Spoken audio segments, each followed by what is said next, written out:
Hello, hello, welcome everybody. I'm Go VR Go Home. It is Saturday night, so let's work on a kit.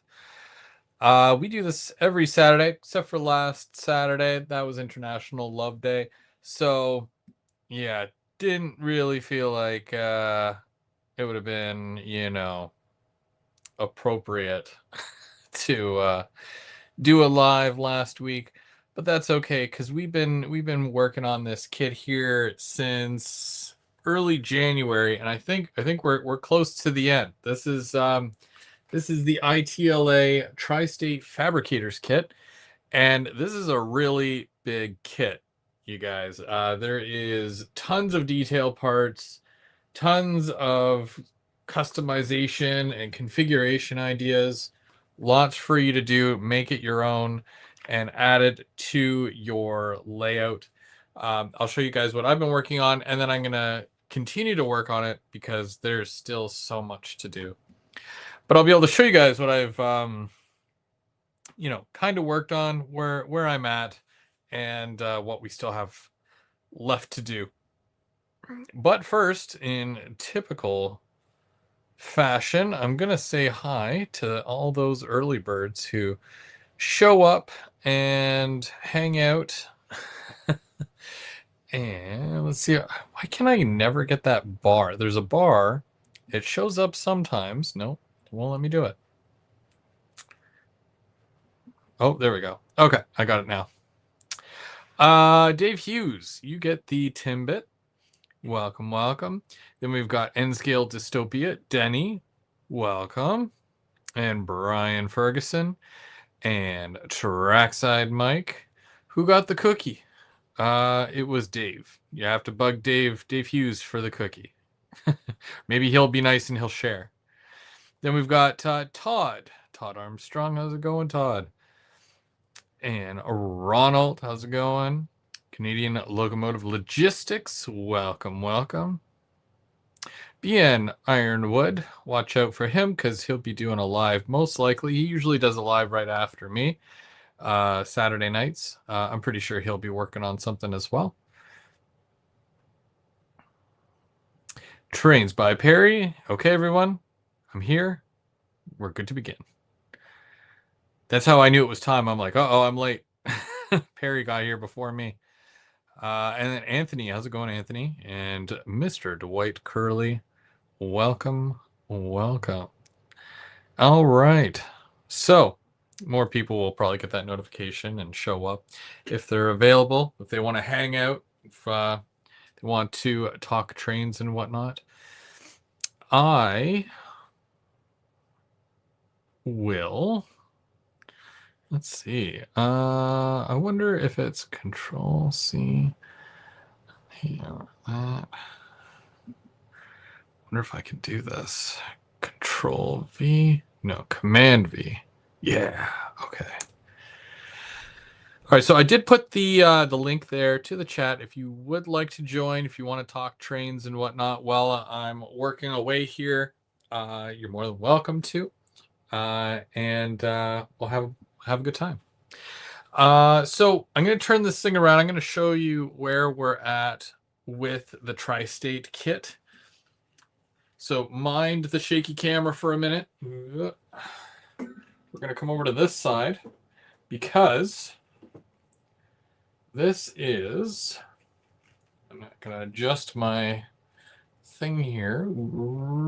Okay, here we go. Bam. See, it doesn't even fit in frame, you guys. It's that big. All right. So, not last week, because I didn't do a live last week, but the week previous, I worked on this entire half of the building. This is kind of where I got to. Now, this, I didn't attach this. I did this during the week. I'm pretty sure it was a slow day, and it was already, it looked like this before, basically. This, what do they call it? An HVAC system. So it basically looked like this, but then I had weathered it throughout the week there. I also added a couple of other details. Very cool. There's so many little things on here that you can add. I'm most likely going to weather that tonight. Something else that I weathered, which I cannot add yet, which hopefully by the end of the night, is the awning. So this is kind of cool. A couple of pieces to this here, because you've got the flat wood piece, and then you've got the angle braces, which there's 4 on there. I painted the bottom of this black, as you can see. And then you get these, they're almost, it's corrugated. And I painted them silver. And then I put the rust over top of it. And then I glued them to the top. And it's almost supposed to be like a tin roof kind of concept. And then you're supposed to glue it right over the doorway here. This is where my loading dock is going to be. So this is where I would put this. But because I have to do a lot of the weathering for here still, I don't want to add this just yet. So I'll be doing that eventually, but just not right this minute. I also have these 2 little pieces here. These are part of the mini prints that you get, and they got to go here. So I painted them black, and then I left the inside because this is where the exhaust comes out, I guess, or the steam or smoke or whatever. I left that black, and then I painted the rest of the silver. I do have to weather them, and I need to weather where they're going to go here before I attach them. And you have 2 of them, and those are exclusive to mini prints. So it's a nice little detail part that you can add to the side of your building, and it comes with this individual kit. And some of the other stuff that I will work on eventually, which I'll get to at some point here, I'm just going to show you, because I've been kind of piecing this out and saying, well, what do I need? What do I not need? I've got a garbage can here. Now, I've been using Tim's. Tim from They Make It Like That. He does a really nice 3D printed garbage can, and you can buy them from him. And you can also buy them from him where he's weathered them and he has added graffiti. But this is what comes with the kit. So you get the 2 lids, right? And you can make it open or closed, right? Just how you glue it. And you get the little trash bag load as well. There's a load for this, which is kind of cool. And you just sit it inside, and it looks like it's full of garbage. And of course, you paint it and whatnot, and you can put it inside. So I'm going to do this eventually. I haven't decided yet if I want to do your standardized green, maybe a red. Red would be kind of cool. And you also get a couple of these. These are the waste. There's also more waste bins. These are kind of cool too. I think I might do something with these, and I don't know where I'm going to put them. But when you don't have something like that, you're like, well, I wish I had something like that. Now I do. So, and this didn't come with the kit, but I had got these with something else. I can't remember. I don't even know if you can see that or not. It's like a dolly, a cart, a 2-wheel cart. I already painted one. You can see where it was right beside it, and then I put it with my other building. But I'm going to probably use this with that, and I'll glue it to the loading dock just so that it's there ready to go, just for the loading and unloading of whatever. So I'm just going to trim this light up a little bit, make things a little bit brighter. All right.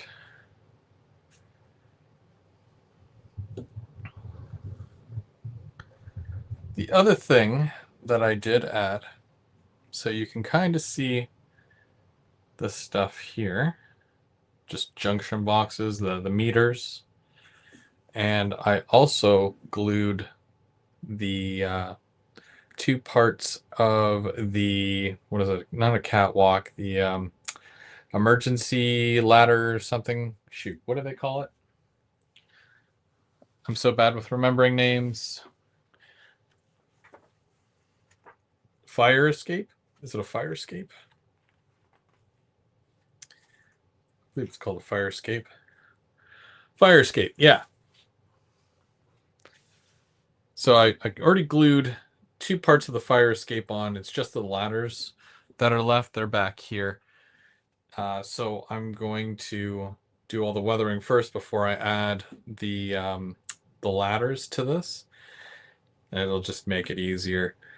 So, but yeah, I've got a little bit to do here on this. So I'm going to start because I think I've given you all the information that I've got. But because I'm working on this side, I'm going to bring you over here. That way the camera's kind of out of my way. There we go.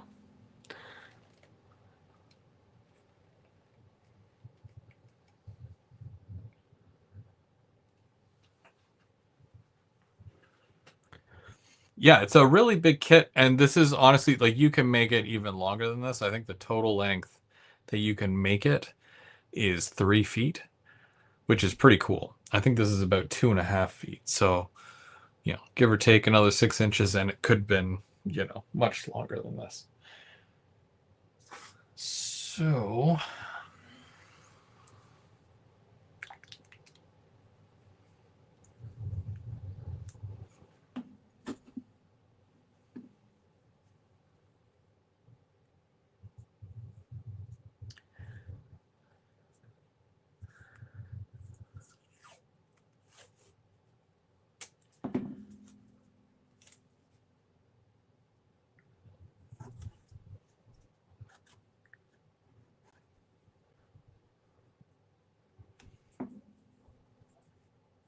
I've never seen a wood kit that big before. Yeah, ITLA does some pretty big kits. There's even one that I had my eye on doing as well. You buy all the pieces individually. So let's say, for example, you want a couple of wall sections. You buy each wall section individually. Then you want to add, let's say, a section where you roll a box car in with a loading dock and it's covered. You can get that separately. Then you add it on, and then you're basically building your own kit, if that makes sense. Yeah, you build the kit, but you're putting together by piece, and you're buying wall sections instead of buying a whole kit like this where it's already done out for you. And yeah, that one's pretty cool. I think I would do that one.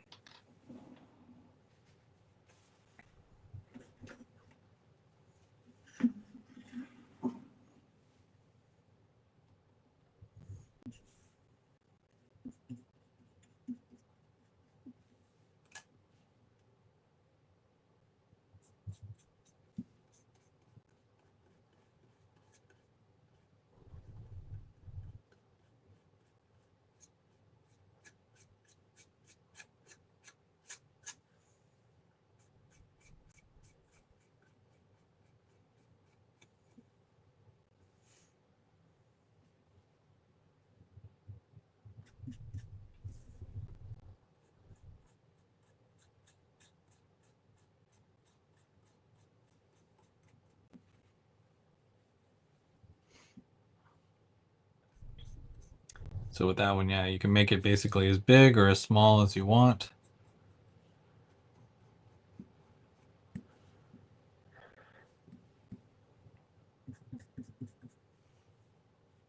And then there's some that are tall too. There's this one kit where you can get it where it's a 3-floor like this, but then you can also add on an extension which would give you another 2 floors. That's another one that I'm thinking of getting personally for right beside this one actually, because it's a complete brick building.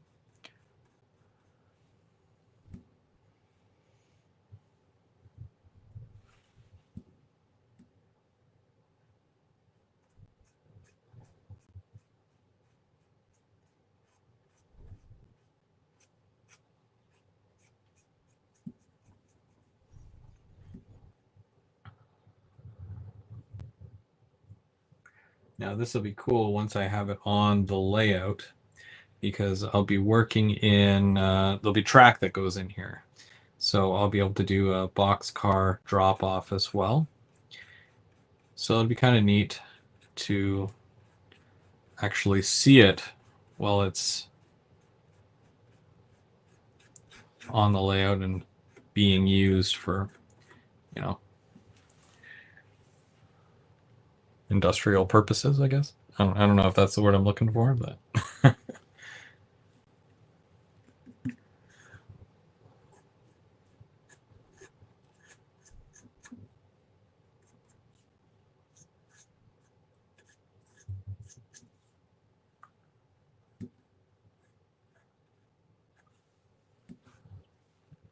it's been kind of tricky trying to put the mortar in the brick on the building I'm trying to build.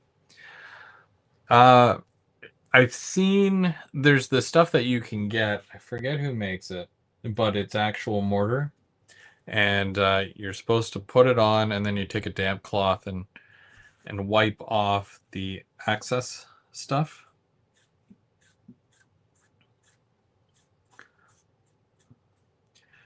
For the wood kits, now when I do my brick, I do the brick, and then I take the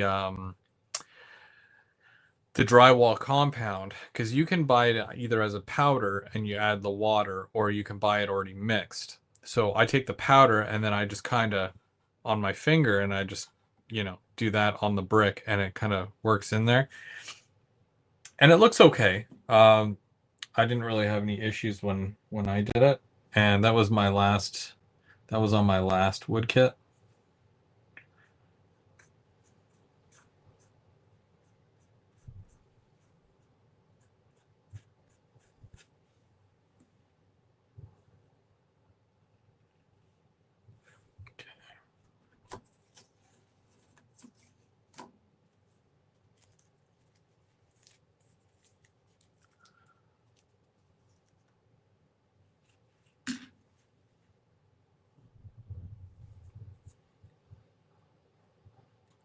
Robert's brick mortar. Yeah, there you go. I feel like it'll be something that most hobby shops would carry. There's also this other stuff now. I don't know if you guys have seen it. I really want to get some of this. AK weathering. So AK does the paint. They do stuff like that. Well, this is Vallejo, but is this AK? No, it's Vallejo as well. AK does a lot of different paints and whatnot. Pens, I believe, as well. But they also have this stuff. It comes in a little tub. It looks like a little ice cream, like Haagen-Dazs style bucket. And yeah, there's mud. There is, there's a whole bunch. I don't know if I can list them all, but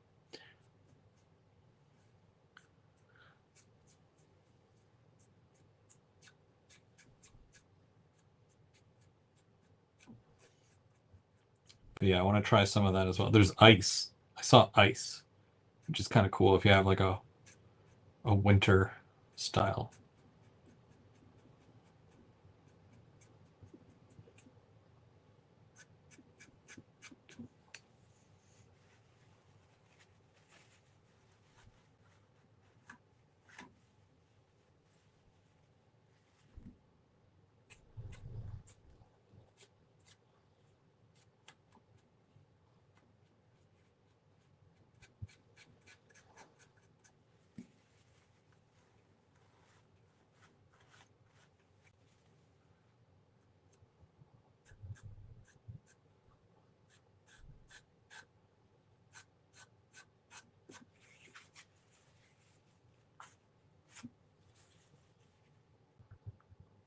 Yeah, AK Interactive Concrete. So yeah, I did want to get the concrete because well, I'm doing doing some bridge piers, and the ones I made are out of wood. So I would put that over top of it to make it look more like concrete. that was what I was getting to with that. But I think I mentioned that stuff before. I know that Otter Valley just got a bunch in, but I'm waiting on that because I'm gonna be stopping by there next month. So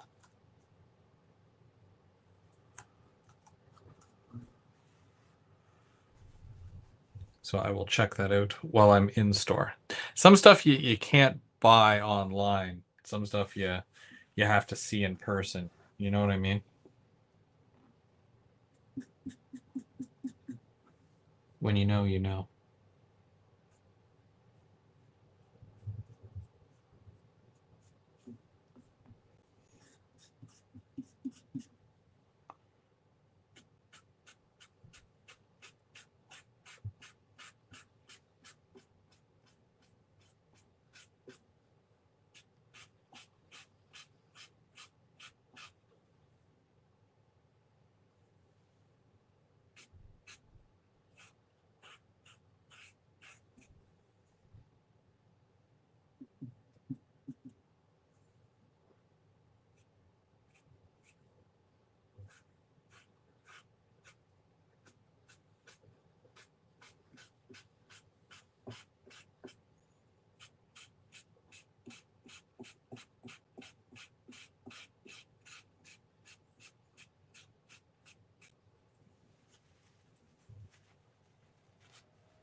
AK products are great.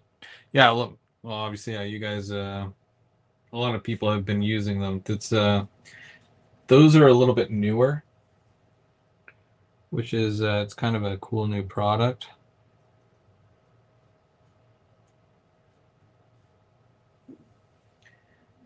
But yeah, they've got a bunch of other stuff that you can get as well for your layout and whatnot.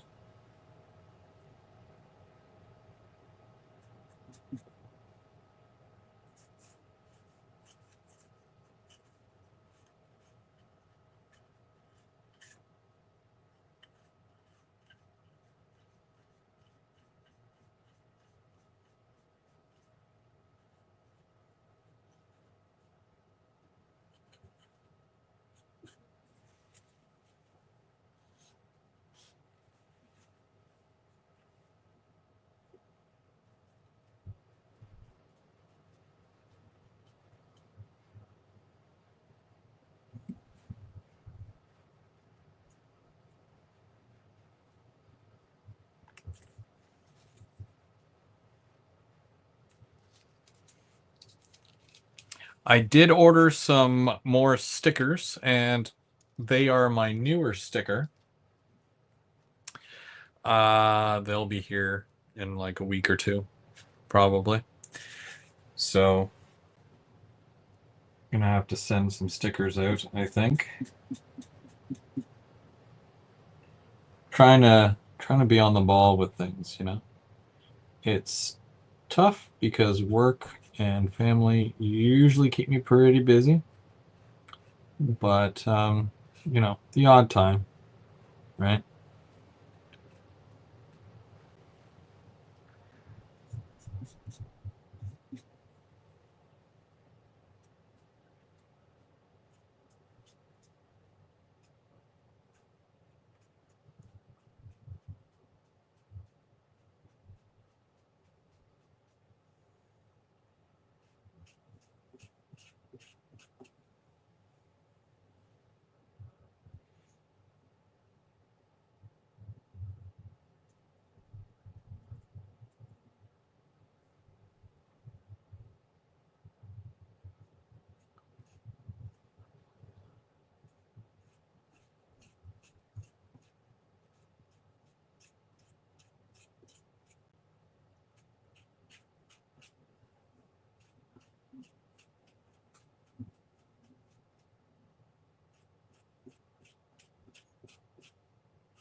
Sorry if this is like watching paint dry.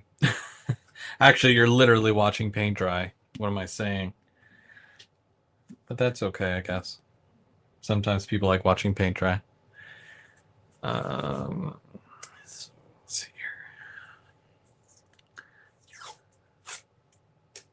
here. What brand of paint am I using on this? So now that question will vary depending on how specific you'd like me to be.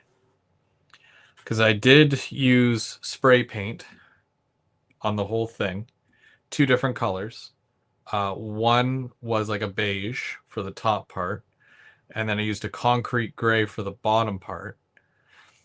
And then when it came to the top part, I sponge painted or weathered. I'm just grabbing them right now.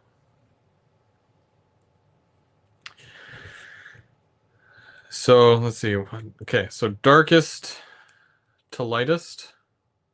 So first I sponged on tan on top of the main color. Then once that dried, I went desert sand right after. And then I did a very light suede on top. And it did make most of it look a little bit lighter, but then I did a dark wash over it, and it made it seem a bit more neutral, and it brought all three colors together, what I find to be in a very nice way. Because you'll get hints of one color here, hints of another color there, so on and so forth. Where it's the consistency is a little different throughout. But then when you put the wash on and it pulls it all together, it looks like it's all one thing. Hopefully that makes sense. With the gray, I went over it with slate gray, which is this Deco Art. When I go to Michael's, that's where I normally get most of these Deco Art, or what is the other one called? Craft Smart. I always get them from Michael's. And I always go with a list, and I'm like, what do I need? And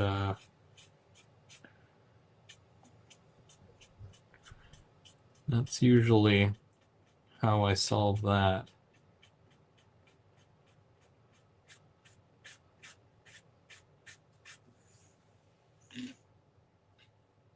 It's going on a little thick.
Thanks, John. It's partially like I'm not gonna take any credit for that. It's strictly just the paint and the whatchamacallit, the ink that you put onto it. You just got to choose the right colors. That's all. And when you choose the right colors, it just does all the work for you. And also, like the Vallejo. Hold on, this is Engine. I know I should really get some more colors than just Engine, but I find this is like a really good brown color that I can use for stuff like this. So I'll use it as much as I can get away with, basically.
I almost regret gluing these on. Should have weathered and then put them on, like I did with this. Not a big deal. I don't think it's not a deal breaker. So, but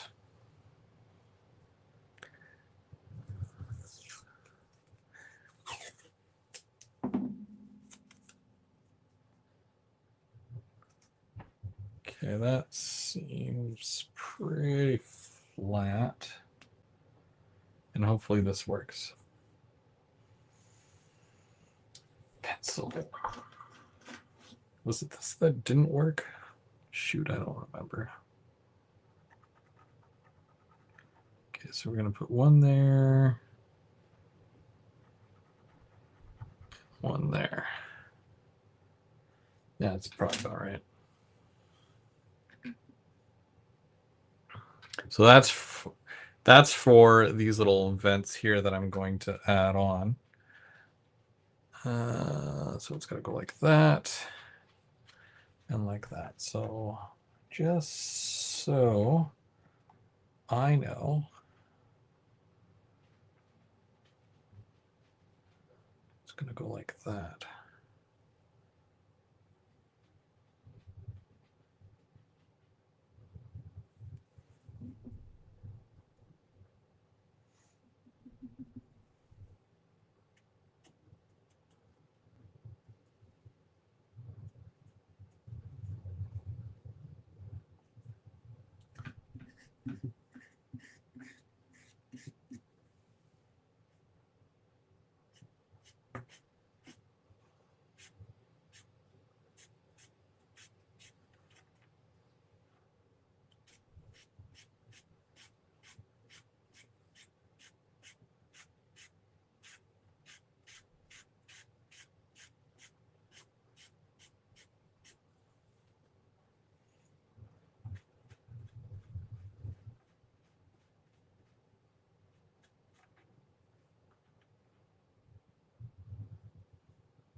Now, the footprint to that is kind of big, so I'm just going to add a bit more.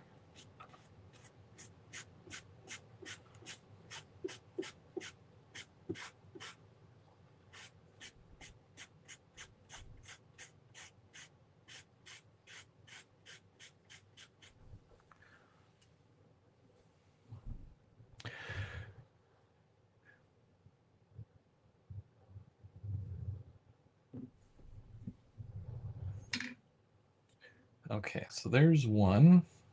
And I think I'll put this one right in the middle.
So that's good for there.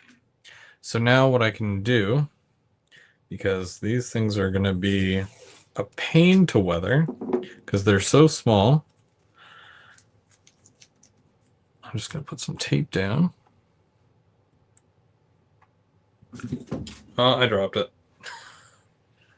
It's gone forever. No, I'm just kidding. I see it. Ugh. Reminds me of the time that I was putting on, what are they called? Grab irons putting grab irons on a car, and I dropped one, went flying, and it went into the carpet. I'm like, yeah, that's gone. It's gone forever.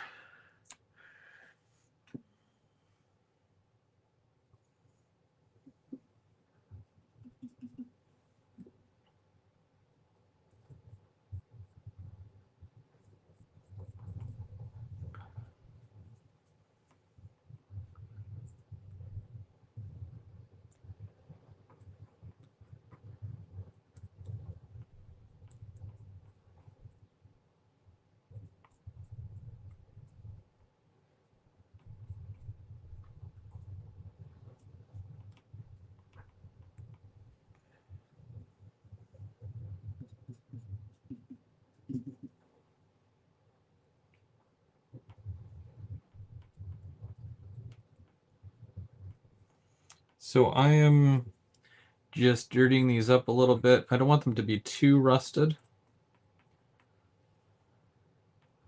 but I do want them to look like, you know, not clean.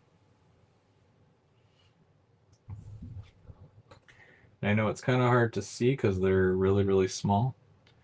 That's the idea of mini prints.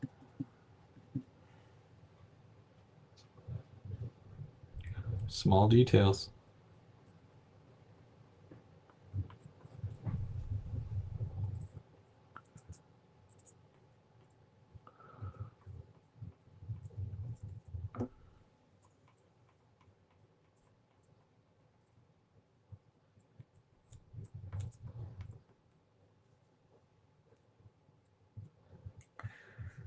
Okay, well, those are drying, which I will just leave those to the back here for now.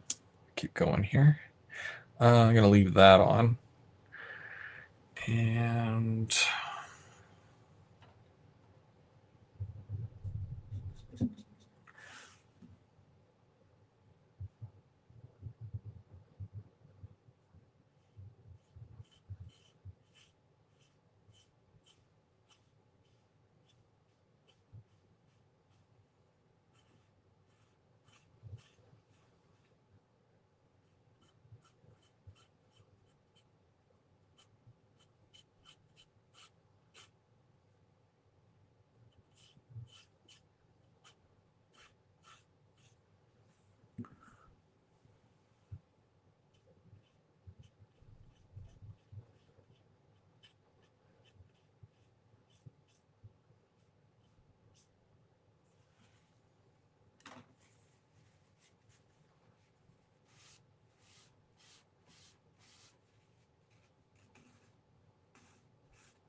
hey, Nelson, how's it going?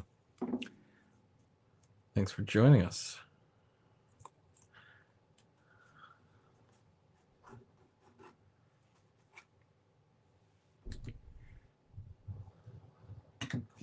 So here's something kind of neat.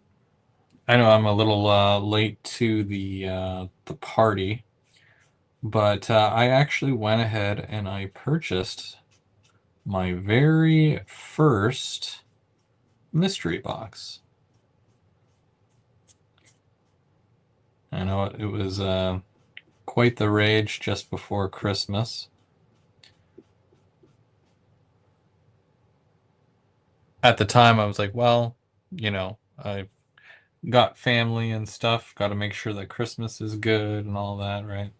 So there really wasn't too much purchasing of anything really last year. So I thought, well, I think I'll get a mystery box. So that'll be here early next week. So watch for. Oh yeah, did I get the $1,000? No, I didn't get the $1,000 one.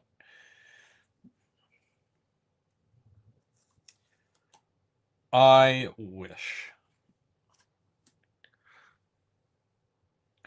But yeah, I was humming and hawing about it because of the fact that like I'm yeah, I know what I want, right? So when I go to the store, I already have a list, right? I'm not all like, well, surprise me. There's some things that I can be surprised with, and there's some things that I don't want to be surprised with. But I have high hopes for this because I think personally, out of seeing all the different mystery boxes and unboxings that most people have done, I find that one of the best mystery boxes that you can get is actually from Otter Valley. And I'll get into that once I do the unboxing video. So you gotta watch for that. But yeah, that'll be cool to see.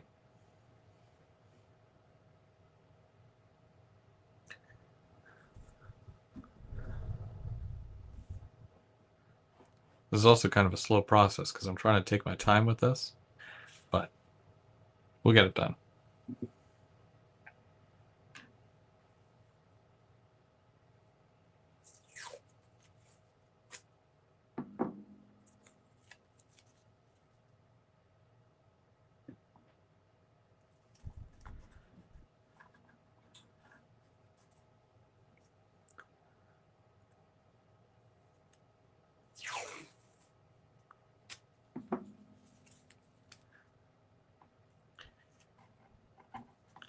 Now, I don't have to worry about the weathering here, basically, because the walkways there, the loading platform.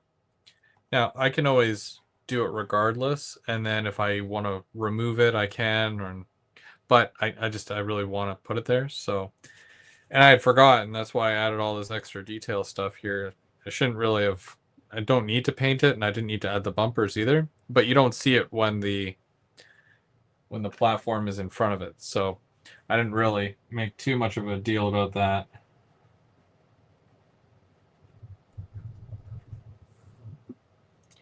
But the big thing here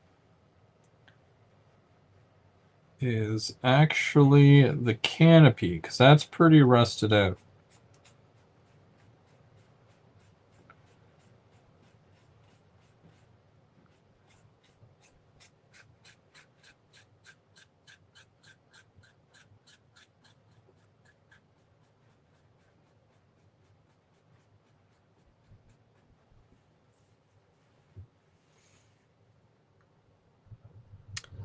Hey, Denny, welcome back. Saw that you were there earlier, and then you went quiet.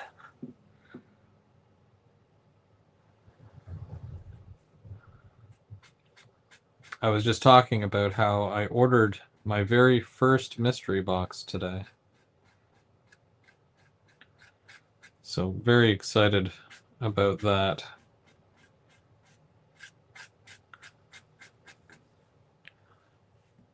Despite my hesitations on the matter.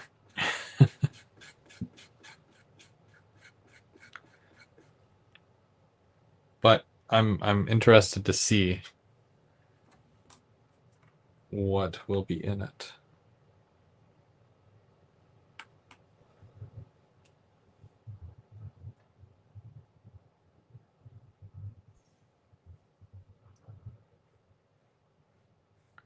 Jenny had gotten a mystery box for Christmas.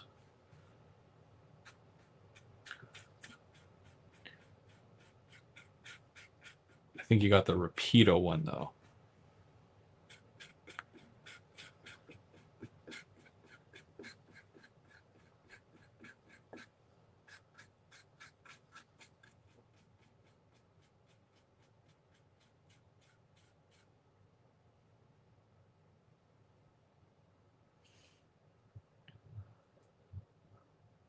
Yeah, the N scale mystery box. That's right. Yeah, it is really fun. I'm always interested to see, what people get and how many people are happy with it, how many people are disappointed. And they're always different too. Like different in the sense where different reaction, right? So that's why I'm like, well, even if I get something and let's say I don't like it, it's not a big deal. See a lot of people resell stuff too.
So with the Otter Valley one, because I it was and I felt that the Otter Valley one was the best one because they actually allow you to put in a blurb saying, okay, well, for example, what I put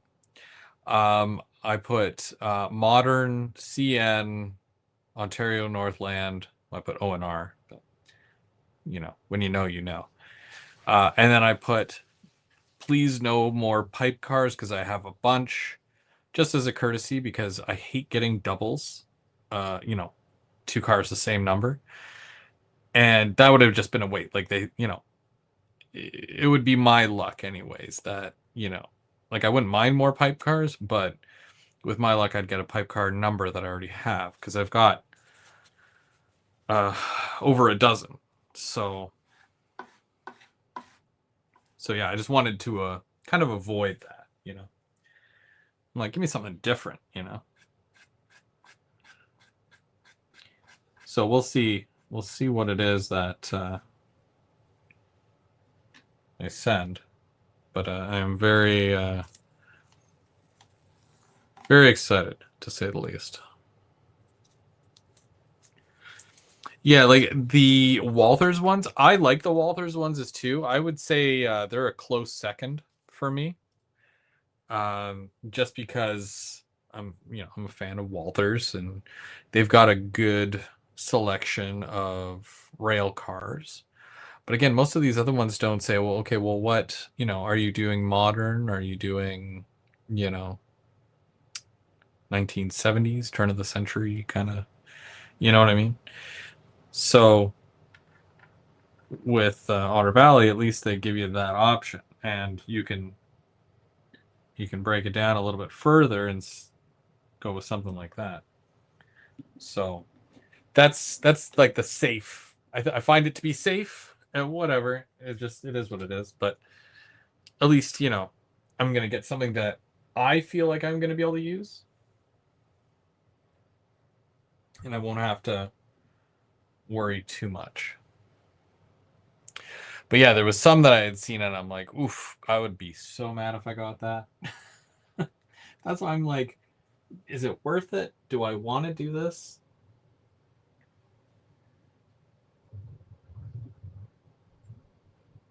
And then like a lot of the stuff that I've seen is just, well, that's been out for a while now. If I was going to get it, I probably would have got it by now.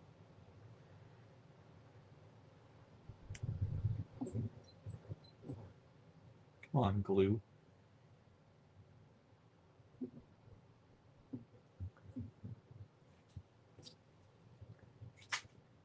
Probably need a new glue. Not because I'm running out, but because the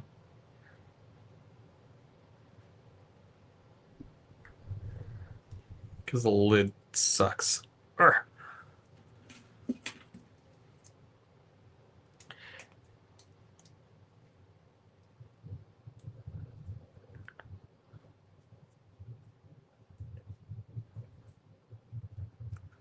Oh, I think I have to use the other one.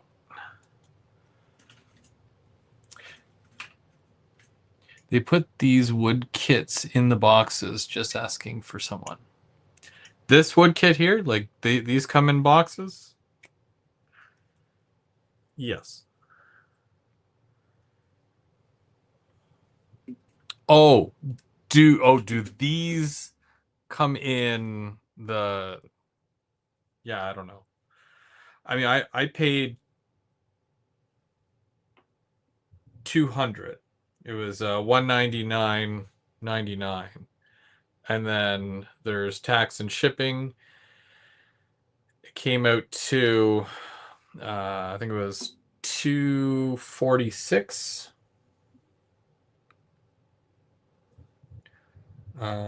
after tax and shipping. So probably not. It'd be cool to get a wood kit in the mystery box, but I'm not holding my breath.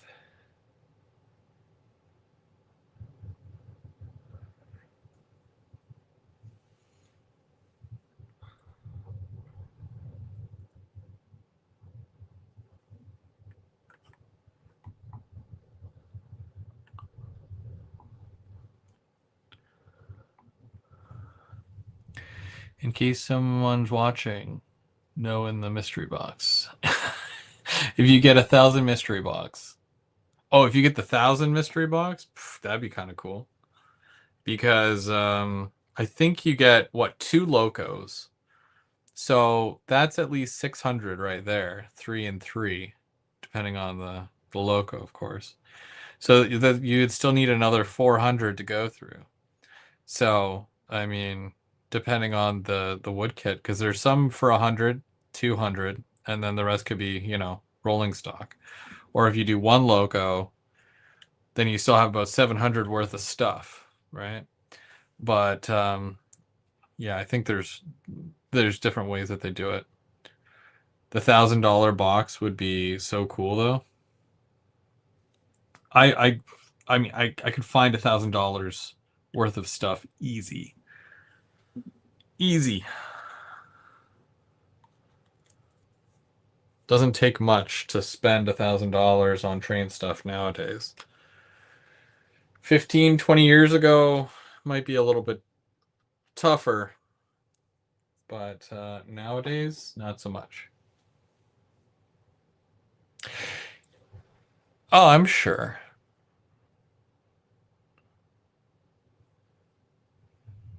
And Otter Valley has lots of these in stock right now. I think there was about 5 last time I checked. And this kit is like what, 350 or something? So you never know what you're gonna get.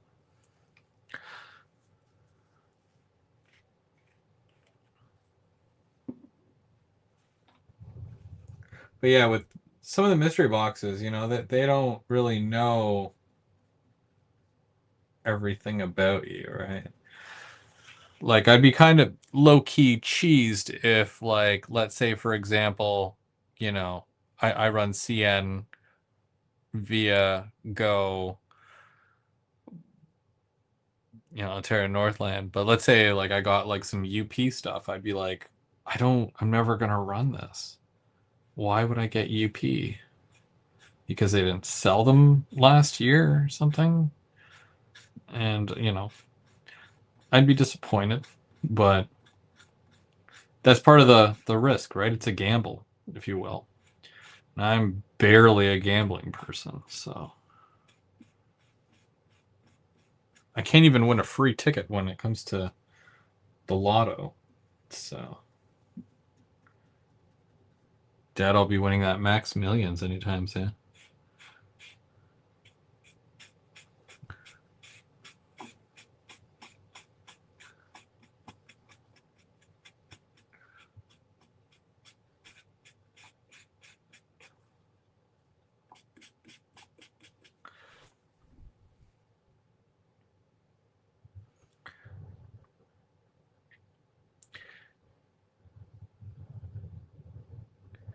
Is OVR shipping to the States? They've always shipped to the States. You can still get stuff shipped out there. There's obviously, certain charges that get added for shipping to the States, but it's part of it, right? I just won $100 on a $2 scratch. Oh, nice. Cigars for everybody, right? Let's see. I'll never get another. Tell us about your mystery box there, John. I don't know if I had seen it or not. What was the thing that you got that you were like, this just ruined the whole box for me? That I would like to know. Because I know we've talked about it in the past. It's one of those things, man. It's a gamble, no matter what, no matter how you spin it, right? It's either going to be good or it's going to be bad. There's no happy medium with it, I don't think. But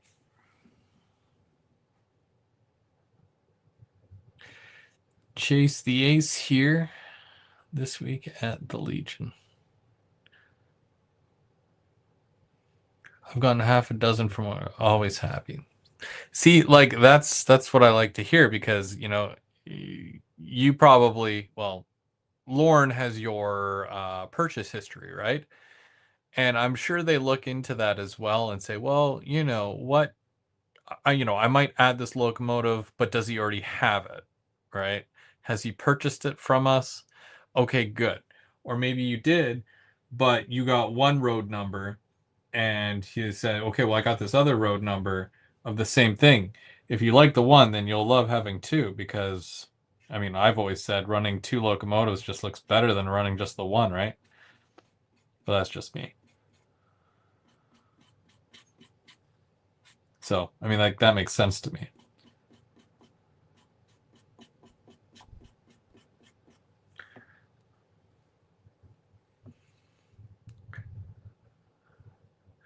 But the Walters ones, they have a variety of stuff, right? Like they've got rolling stock, they've got locos, they've got scenic stuff, right? Like the scene master, right? So you get vehicles and whatnot, which it seems like a very well-rounded box, right?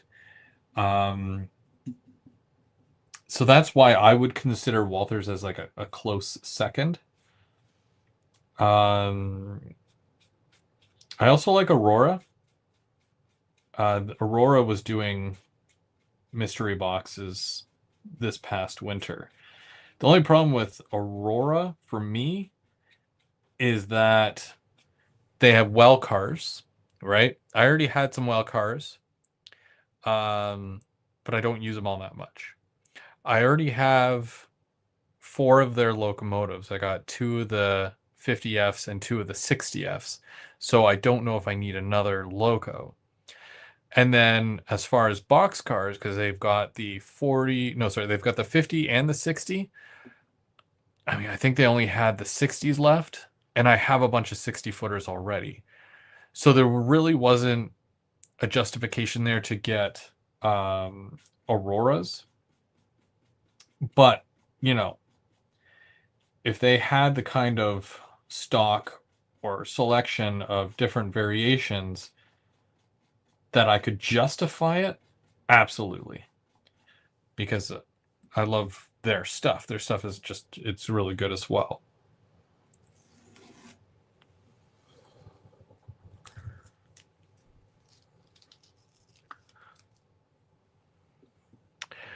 I don't believe I've been double up. So you've never gotten doubles. That's the one I don't like about mystery boxes. If Walthers did what Otter Valley did, give you a choice of modern or classic, and I would take a chance. Yeah, it's true. Yeah, because even with Rapido, and you guys know I really like my Rapido as well, there's no guarantee that I'm going to get a Canadian model because they do both Canadian and American.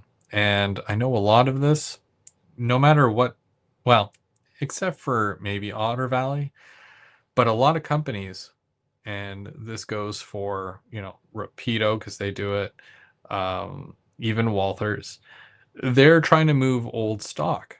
And it's the stuff that the stores aren't buying or people aren't buying directly from them. And they have to get rid of it. They have to get their money back somehow, right? And that's really all it is, right? So unless you know that they have stuff that you would want and you wouldn't mind getting, then it's easier to justify it. But again, like with Walters, it's a lot easier to say, okay, well, they've got a little bit of everything, so I'm going to get a little bit of everything in the box. Things I don't need or things I don't like, I can just sell.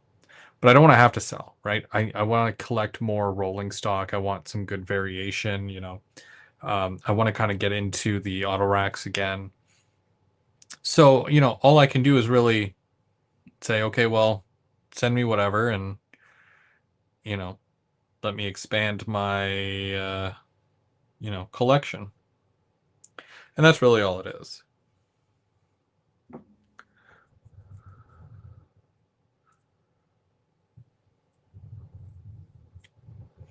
They do based on where you live. Based on how you or where you live, as in I live in Canada, so they're going to do Canadian railroad type stuff, or because like I know guys in the States that do Canadian stuff, and I know guys in Canada, like Mark is a great example. Same thing with James. They're super Canadian guys, and they love their Canadian road names and whatnot. But then you'll see BNSF or Santa Fe. Mark loves his Santa Fe. I have no idea why. Um, Not that I have anything against BNSF or not BNSF, Santa Fe, but like you know, it's it's not around here, right? You don't ever see Santa Fe, so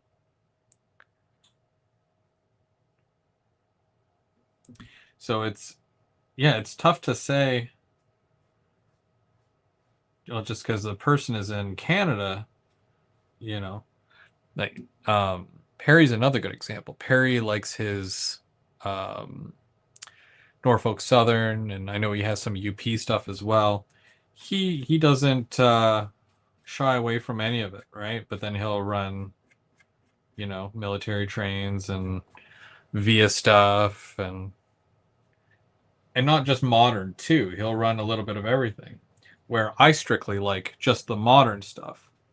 If it's been on the rails since 1980, then you know I'll be more inclined to purchase it.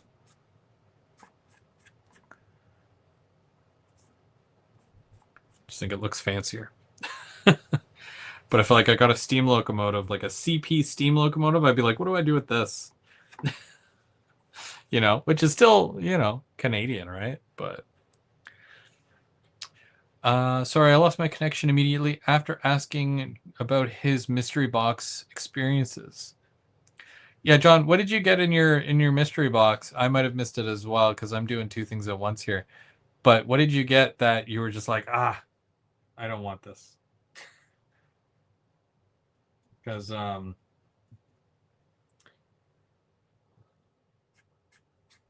don't think people talk about it enough.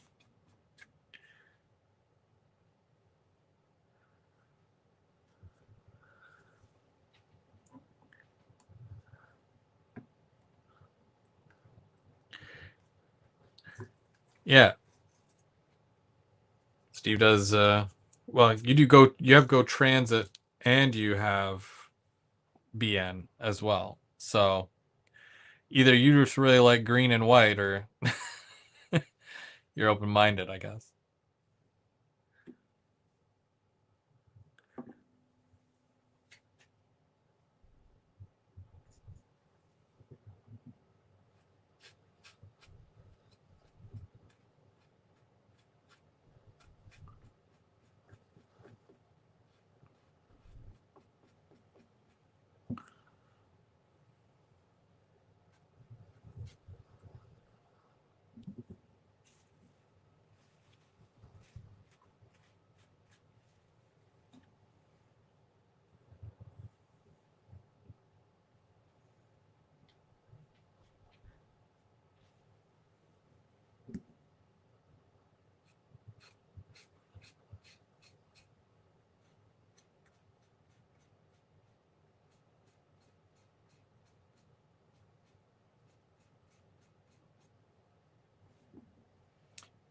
It's the green. Yeah, I knew it.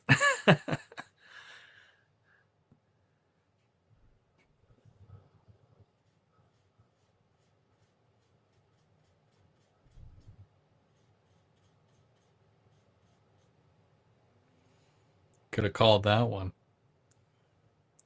I run BNSF, NS, UP, CN, CPKC, Santa Fe. A little bit of everything.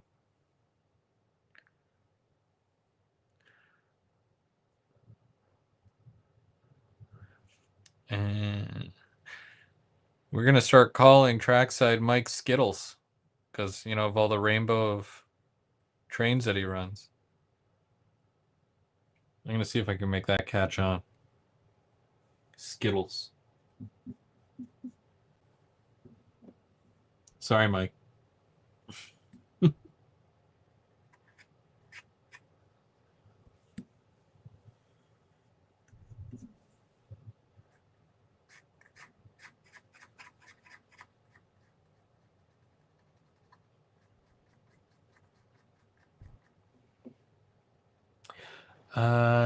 And TTC because I work there.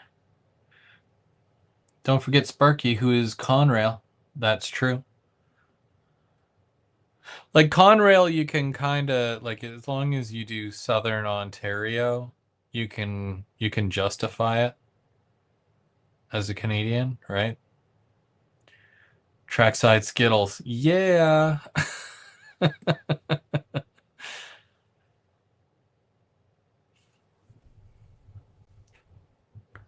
He is gonna hate me for that. The thing that you don't want to stick is definitely the thing that'll stick. And if it's trackside Skittles, well then so be it.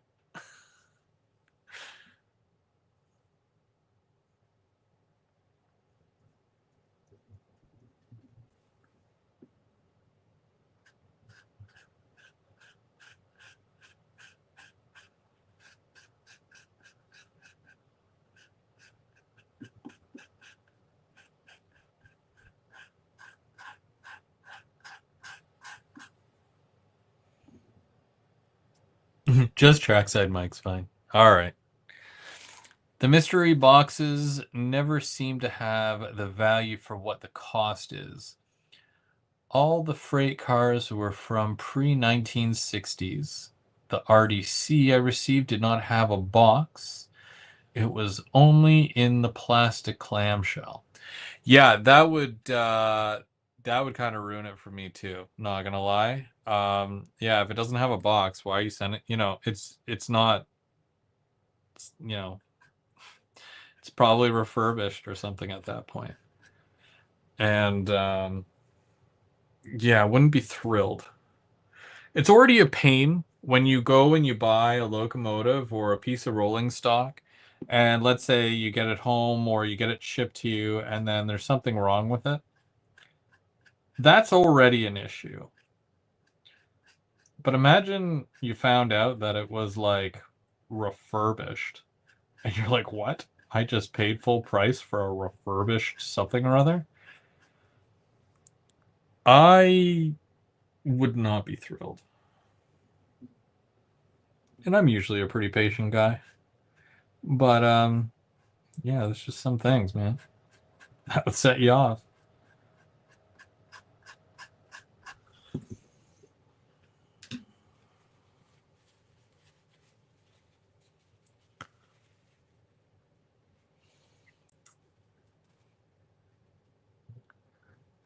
Can you tell me more about the virtual Canada tour?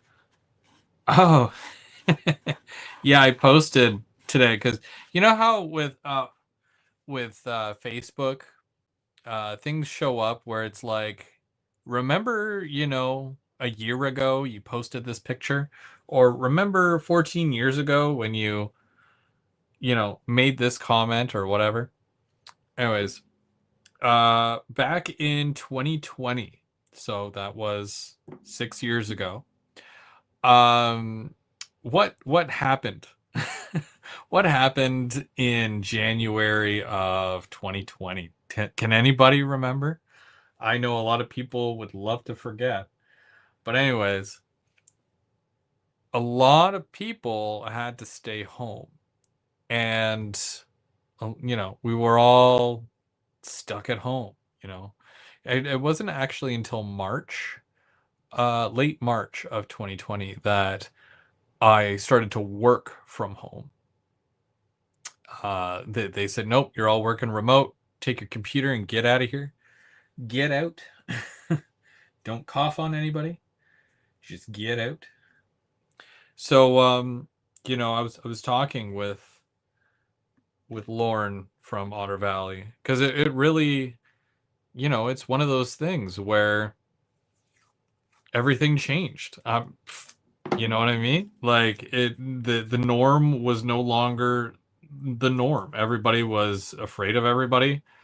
Nobody wanted to get sick. Nobody wanted to talk or shake anybody's hand or hug, you know? And there's some dark times, man. If you really think about it, that was like low, low, And that's how 2020, 21, 22, and even into, a little bit of 23. That's how it was. And obviously us as modelers, I mean, like I'm a shut in anyways, so it really didn't bother me because all I did was stay home, work, and you know, work on the railroad, right? But that also meant not going to train shows, um, not going to the local clubs and not seeing friends and whatnot. And so, you know, one of the ideas that came up when I was talking to Lauren was a virtual train show, which is the Canadian train show. I guess that's just what I had called it. And what I did, I organized it, and it was basically a live that started, I believe it was at 8 a.m. in the morning, and I went till about 3 in the afternoon. And I made a complete schedule. So it was like from 8 till 8:30, and then 8:30 to 9, and then 9 to 10, and then I had different blocks. And what I would basically do is I would have, like, I had multiple manufacturers. So I had reached out to guys like ITLA, Nick, uh, Bernard from Mini Prints. I had Jason from Rapido with Jordan. They were on. I'm trying to remember everybody, but it was 6 years ago, and I can't even remember last week. Um, and basically, they would come on, they would talk about new product and whatnot. Jason actually did it from his layout room, which was pretty cool because he could kind of give us a bit of a look-see at his layout as well.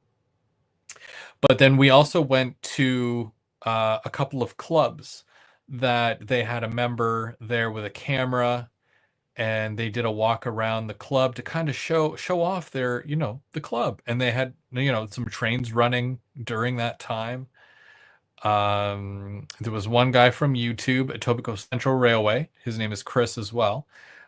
He showed us his layout, and he did a thing around his layout there, and he talked about that. And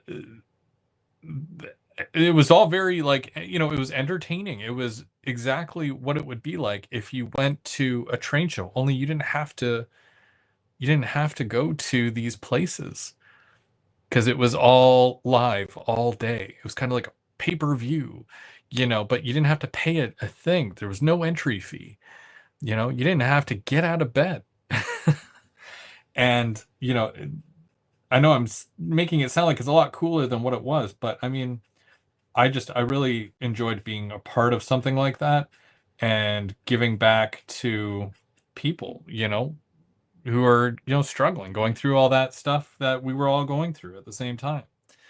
So it was quite fun. And would I do it again? Probably not, only for the fact that I hope we never go through any of that ever again. It never comes to that where we can't go to a train show or, hug people. So, yeah. But that it's still up on my channel. Just look it up. I know you'd be watching it as a replay, but yeah. And I think yeah, Lauren, like, I talked to Lauren as well on there. I was like the main guy that was hosting it. Um Kind of like the co-pilot to the whole thing, but it's yeah. And then, I think some guys were doing sales as well, right? I think Bernard did a thing where just for the day while you're watching the show, if you buy anything from Mini Prints, you get like X amount off your order with whatever code, right? Do all that stuff.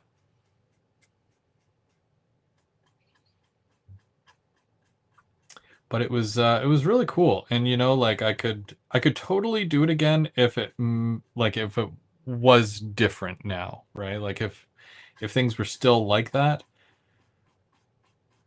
because there's always new stuff coming out. There's always something to talk about, and there's so many clubs and whatnot I'm sure that would love to get involved with something like that.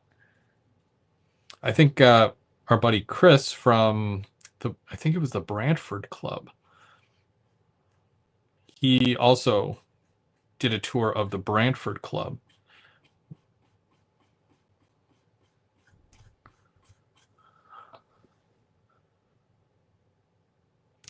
Was Intermountain there? No, I don't think Intermountain. I don't remember talking to anybody from Intermountain.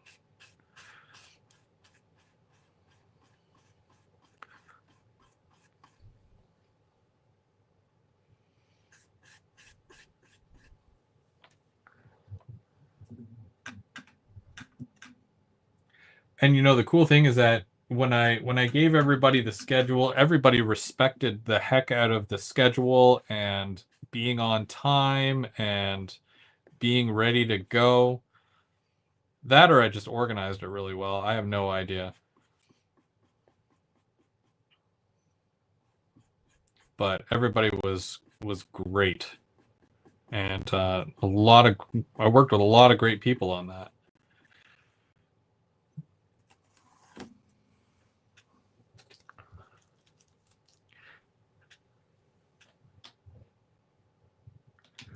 Let's see. Yeah, I can't open up another tab. I'm not going to bother doing that right now. But yeah, go take a look. It should be in my thing. So it's a good watch, right? But most of the stuff that you would see as far as manufacturers talking about announcements and whatnot, it's all old news, right? Because this was obviously 6 years ago. So actually, I'd be interested to see what's come out and what hasn't come out yet. Really? You talked about that 6 years ago and it's still not out? No, but that'd be funny though.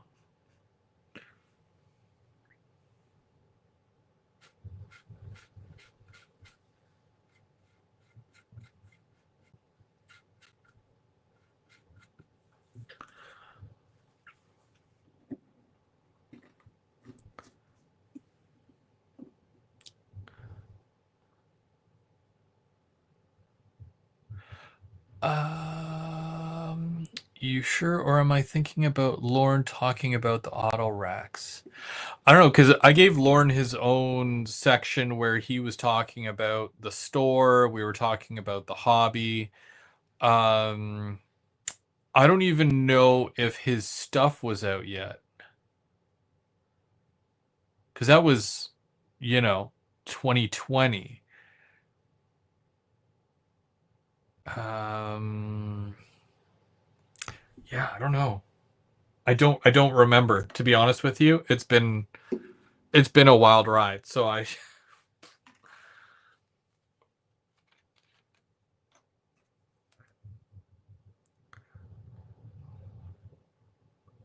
but I don't think so, if that helps at all.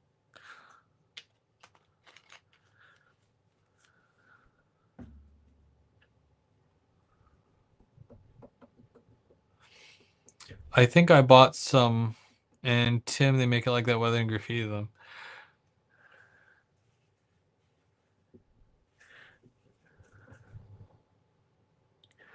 I'll go back and I'll look.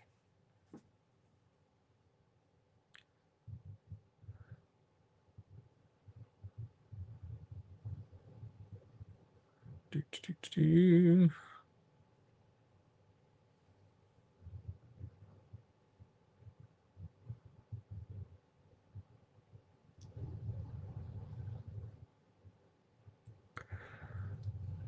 Yeah, I type in virtual trains Canada, and it's, well, it wasn't the first thing that came up. It was virtual rail fan. Bless them. But yeah, come on.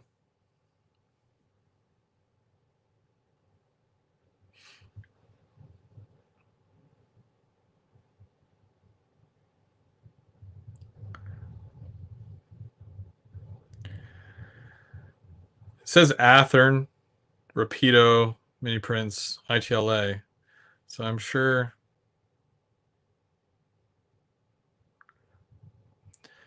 And I've got a whole bunch of Rapido stuff. There's an Athern crane in the back there. Athern SD75i.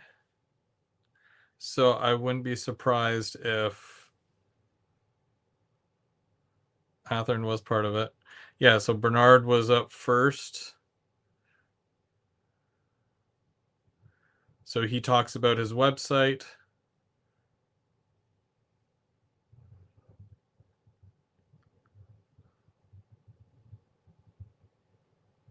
And then, yeah, we were over at Etobicoke Central Railways.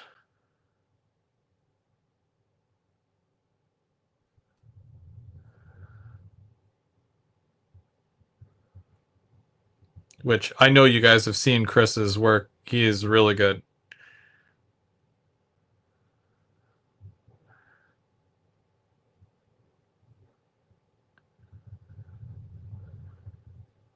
Okay, Lorne. Okay, yeah. So then I've got Lorne on here, and he's talking about auto rack, something with brake, the brake chain detail. I don't know if that looks familiar at all, Mike, but Algaloma. I think he was just talking about certain things, like things that he's got on sale, things that are um, new, hot, and whatnot. There, you guys know that guy, Jason, Mr. Shrone. Oh yeah, that's when they were talking about the barrel ore cars, because that's pretty cool. I think I bought all those. Then this is, yeah, we're at the Brantford Model Railroad Club. So Chris was doing this. He had a train going around and was kind of showing us around the club. I've been there in person, and it's really cool there. Very neat stuff. Uh, DJ from DJ's Trains. I forgot that DJ was part of this.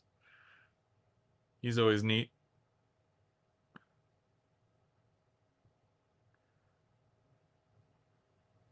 And then we've got Athern. Okay, so Athern was part of this as well, and is it Jim? Yeah, Jim Wiggins.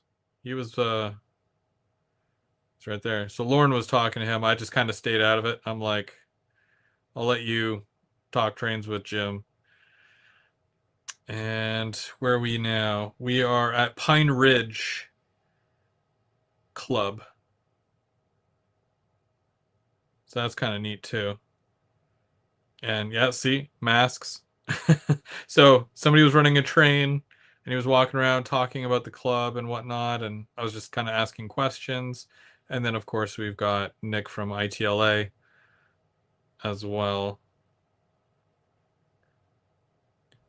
And then obviously, like, people come and go. Like, if it's something that you're not interested in, then you just come back later. Yeah, it was really fun. Yeah, so Athearn was part of it. I forgot Athearn was there. Okay, so was it the LRC cars that Rapido hasn't produced yet? No, I had some LRC cars in the picture of the wraps. So they had just landed, I guess. They either arrived previous, I think in the summer of 2019. I want to say. I might be wrong about that, but I think that might have been the case because I had some on my desk there.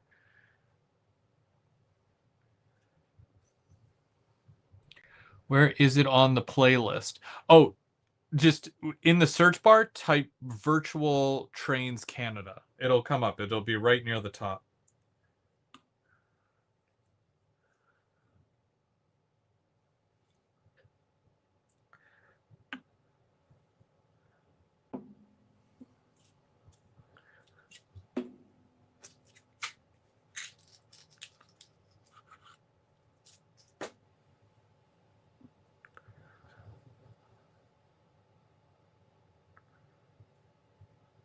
Why is this glue being weird?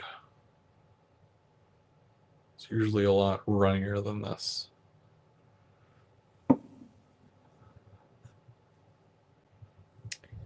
Okay. Hopefully these stick and I have no issues.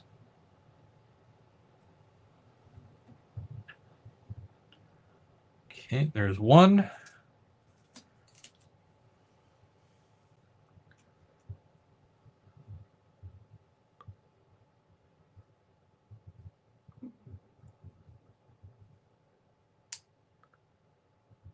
Oh, damn.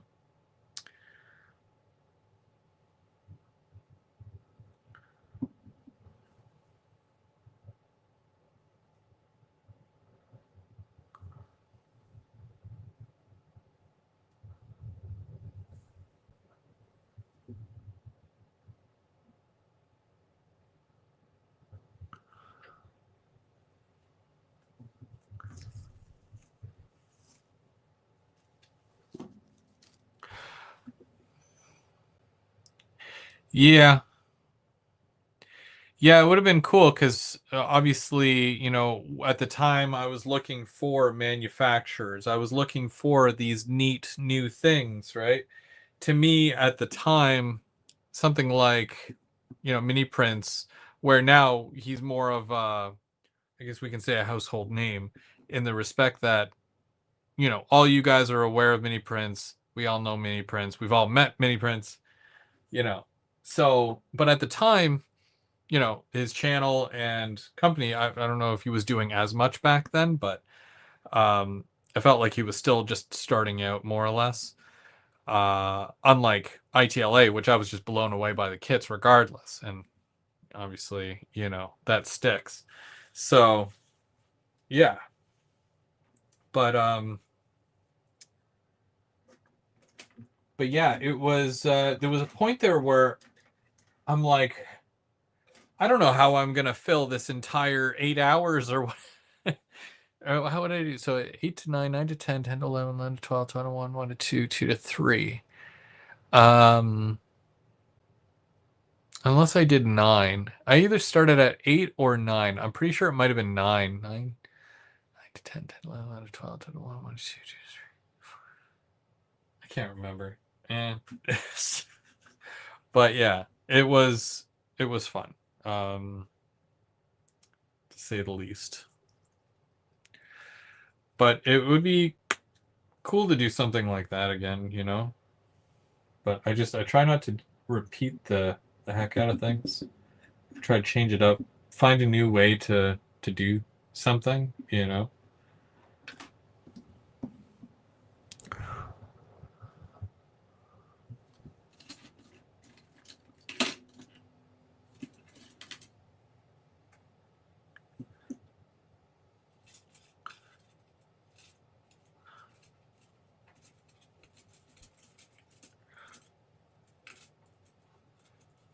It's kind of like with the barbecue, right? Like it started off as a couple of us, and it was just a kind of like a half joke thing where it was like, oh man, we should bring a barbecue and hang out and watch trains all day.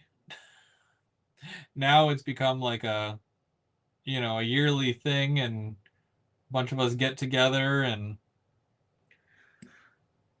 have a good time, and people come from out of town, and that's just that's where we've landed with that. So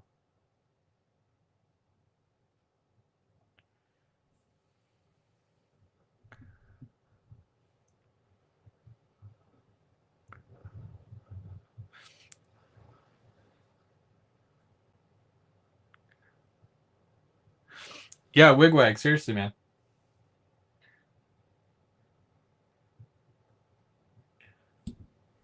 We'd love to have you.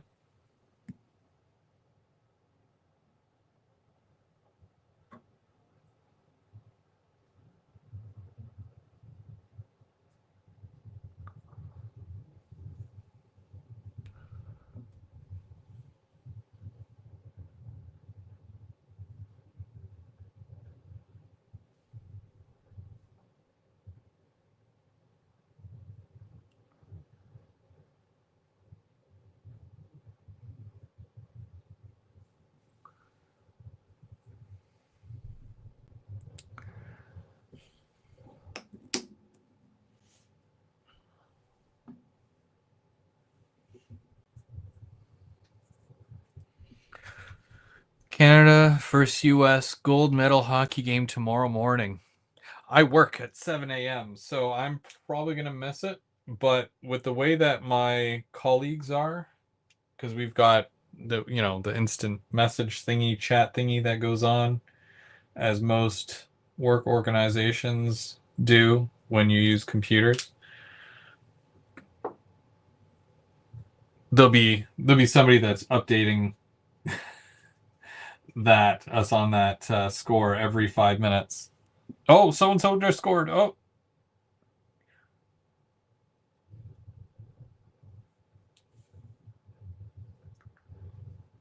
it's like, how does anybody get any work done around here?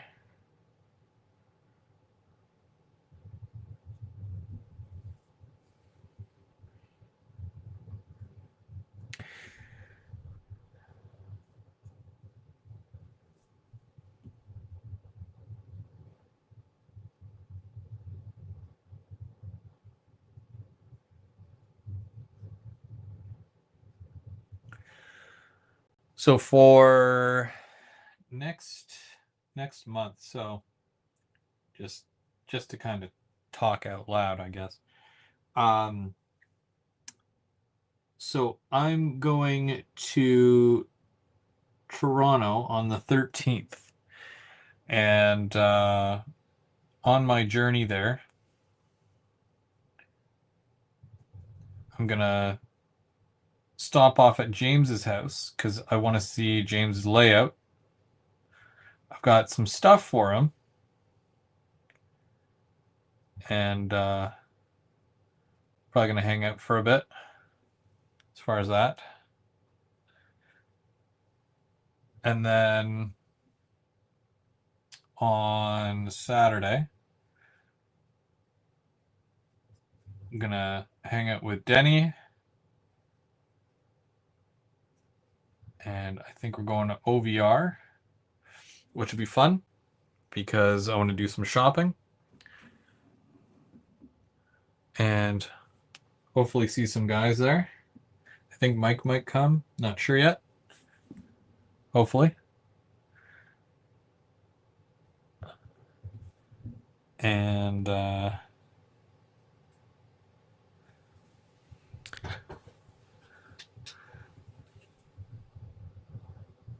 think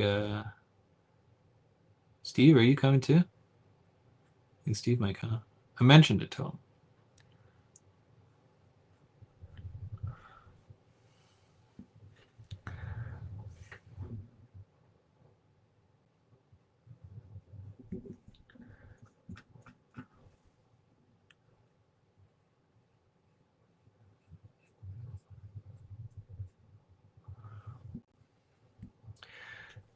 And then on Sunday, I'm supposed to go to Mike. What's the name of the club? I don't know what the name of the club is, but it's at St. Mary's, or it's in St. Mary's.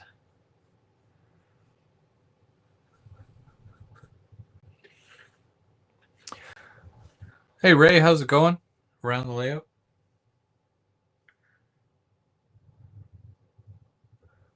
So it'll be fun to see some guys, and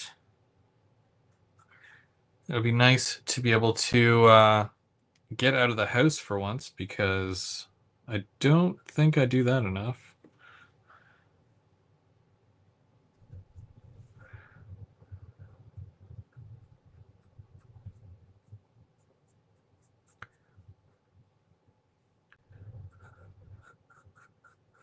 And yes, the shopping is very necessary.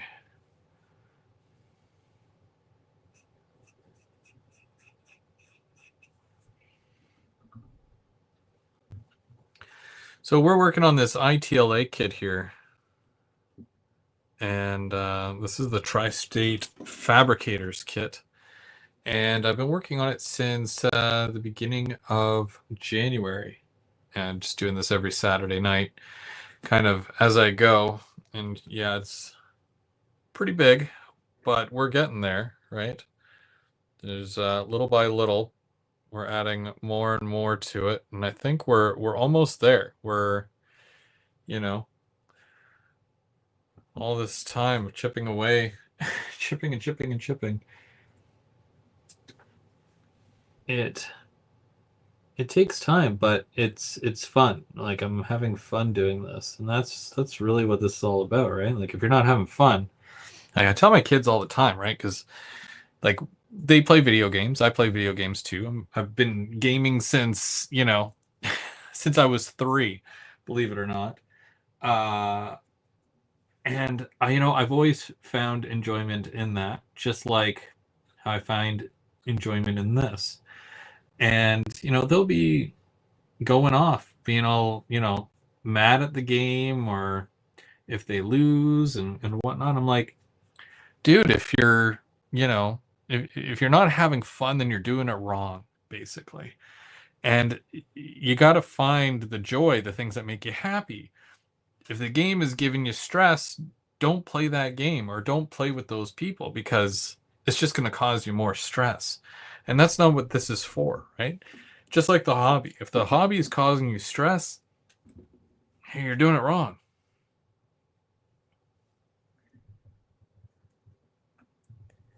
This is meant to be enjoyable and enjoyed by everybody.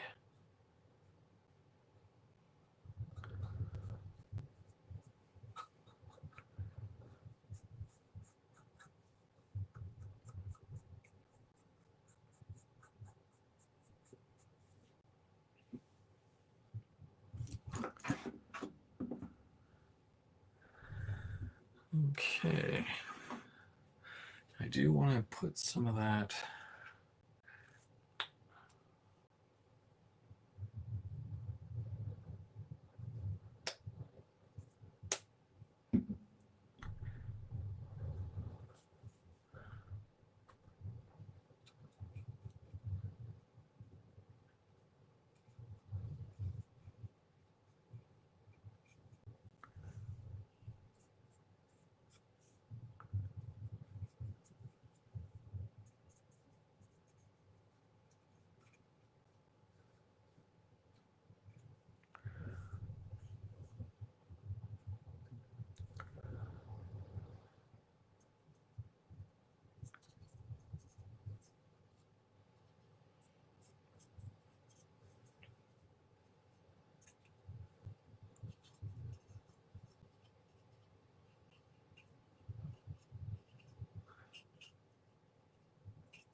That's another thing too.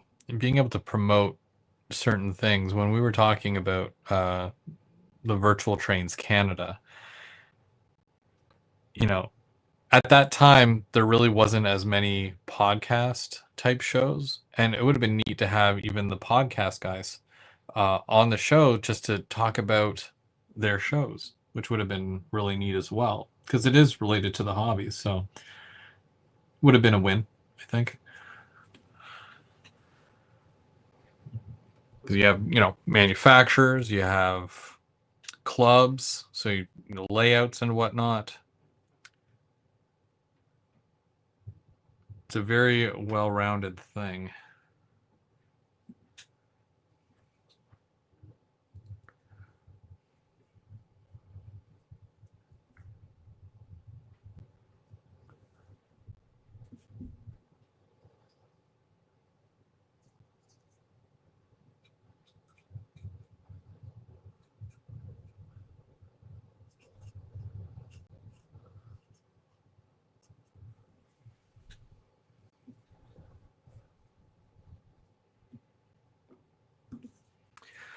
Let's see.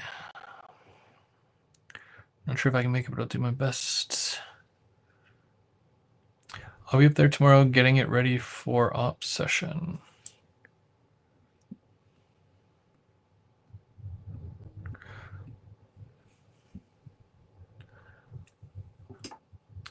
Okay, now I gotta remember how I did that, and I have to do that like that. That's the only problem. When you work out a thing that, or a rhythm that works for you, then you gotta figure out how to do it again.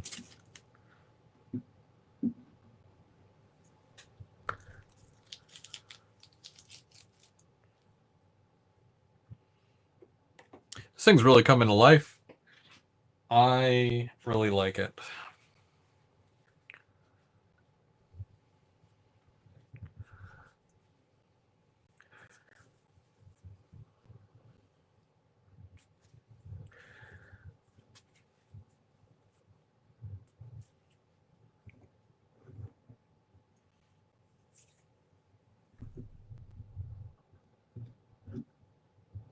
Where did it go? Oh, duh.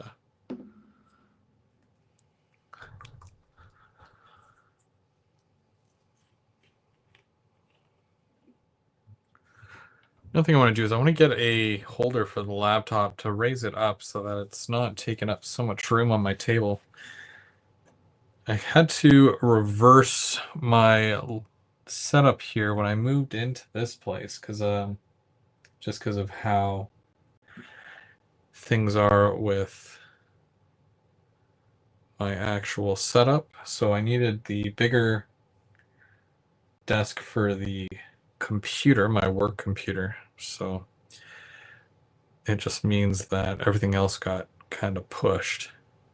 And now I'm using a smaller space for my model building, which not great because I've been working on a lot of kits like this. Remember when I combined the three diesel shops? I had absolutely no room. I had less than no room.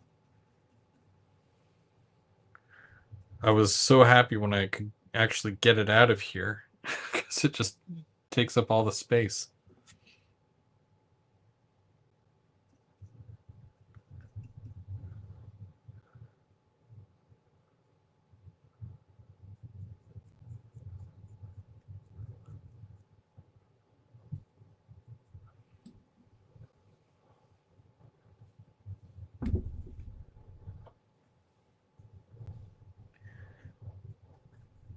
Now, one thing I do need to do, and I've been waiting for the weather to get a little bit nicer out. And I say that after we had a couple of days of really nice weather, and then we got dumped on last night. So I thought most of the snow was going to be gone, but nope, it came back full force. Although it was kind of nice today, wasn't too bad, but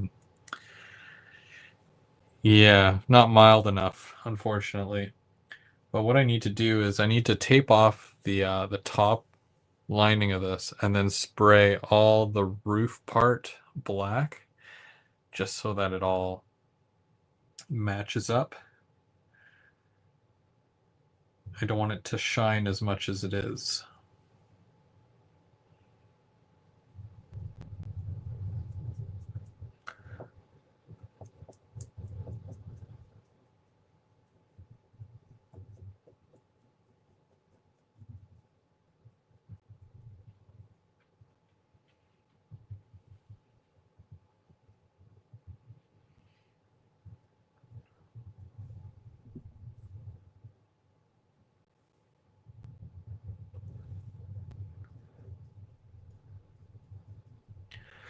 Mike, when is that barbecue that you were talking about? What is it down at? Is it at Deschler? Is that you guys doing a thing in Deschler? I forget where you said it was going to be.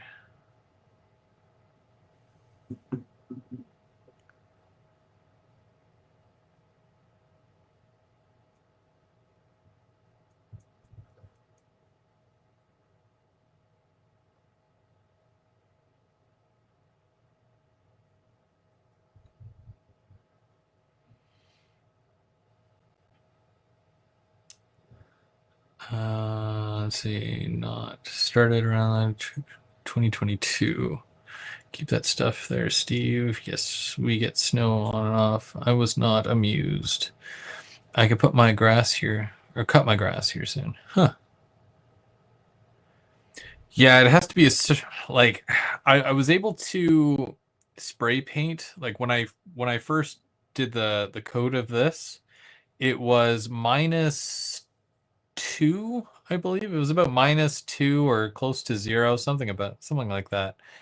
And as long as you don't use a thick coat of paint, because the wood absorbs, all that paint anyways.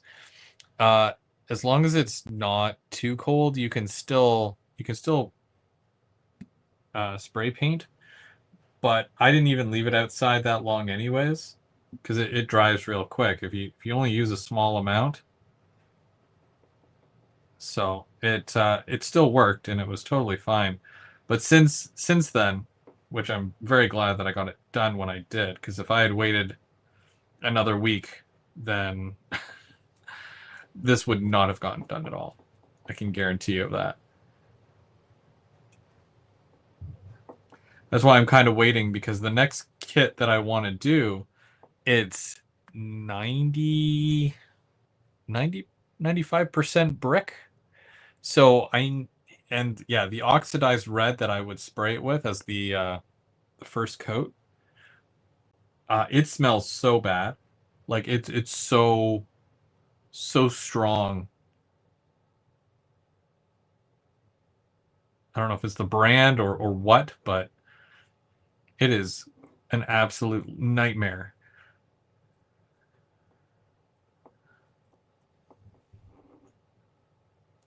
But yeah. So I want to wait on that because I have to, like, I have no choice. I have to paint that outside. I can't not paint that outside.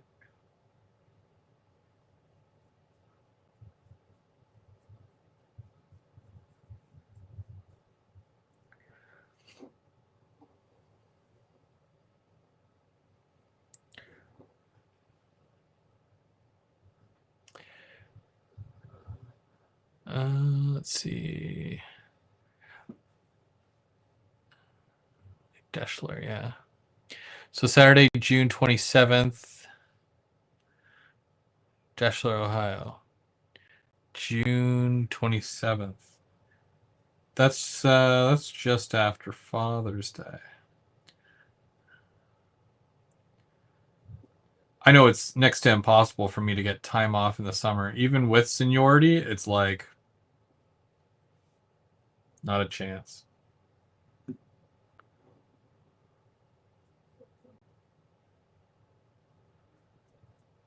But I also have that barbecue. I think we're doing it the last weekend in August, and that's in Smiths Falls. So if anybody wants to come to that as well, I'll do a video just to kind of remind you, but that'll be closer to summer. Spring is on its way and Weber's opens for the season in less than a month. What's Weber's?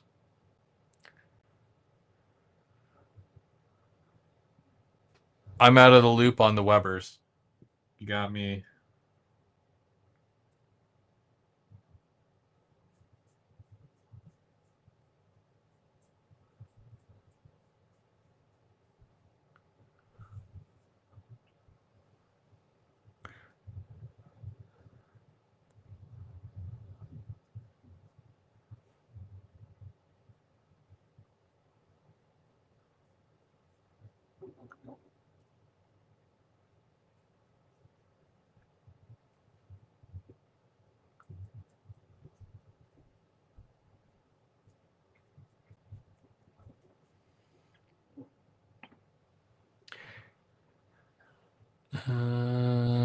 I had to check that. Yay, John Gavin, road trip.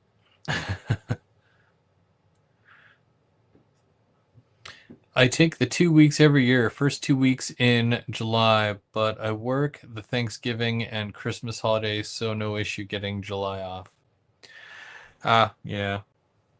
Yeah, like this past year, or winter, I guess you could say, I worked Christmas Day, Boxing Day, New Year's Day. It doesn't really do much as far as being able to get time off in the summer because for us it's still, seniority. But I had enough seniority that if I wanted to work those days, like Christmas and all that, then I was able to. And it's like, come on, Christmas Day, triple time. You can't turn that down, especially when, trains are getting, pricey. So I need a southern New England train trip, buddy.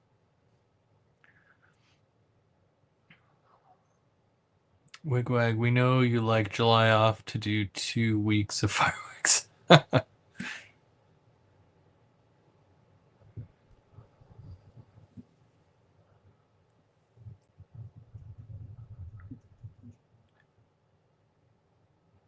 So yeah, for those of you who don't know, so like every year for the last, I'm gonna say it's been three years or so, 3 or 4 years. Mike would probably know more than I would, even though I'm the one who does this thing every year. But um, we hold a barbecue in Smiths Falls trackside, and last year it was really cool. Oh wait, no, not last year. Well, this past year we didn't really do it because Bubs is still overseas. But the year before that, that's what I mean. The year before that, um, there was like, the three or four of those tents, and we had the barbecue going, and we had, I don't know how many people were there. There had to have been at least like 15 to 20 of us. I remember making a lot of hamburgers that day. And hot dogs. I think Mark brought the dogs. Which, I mean, you kind of expect because it's Mark. He never not brings the dogs. When you know, you know.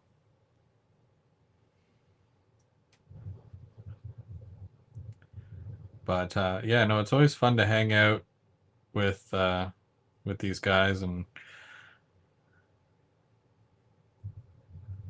it's good times, I think we spend most of the time talking about trains anyways.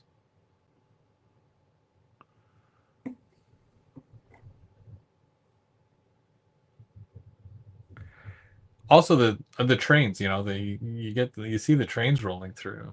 I remember one year, I think the first year that Mike and James came, the military unit rolled through, and I'll never shut up about that because I never thought I'd see that in real life. And I did. And I'm like, that made this such an awesome day, you know? Just something as silly as that. Well, to me, it wasn't silly, but I sound silly saying it out loud. And then it wasn't a barbecue, but when when Bubs came back just before, I think it was before Thanksgiving this past year, because he's been overseas, so um, he's missing out on a lot of this, right? But he got a break in and around Thanksgiving there, so me and him went rail fanning, and then we saw the Lumi, the Via Rail Charger that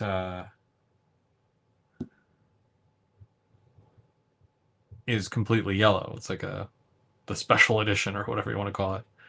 And then on top of that, we also saw the CPKC, the newer painted units. And I'm like, this is an awesome day because, I don't ever get to see any of this. And, to be able to see it in person is pretty awesome.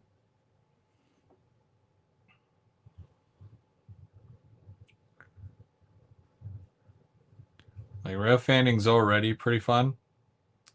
And it's good relaxing time. But then you throw a barbecue and good company in there, and yeah, 10 times better. Even my wife came to the one of the last ones there, which I was surprised.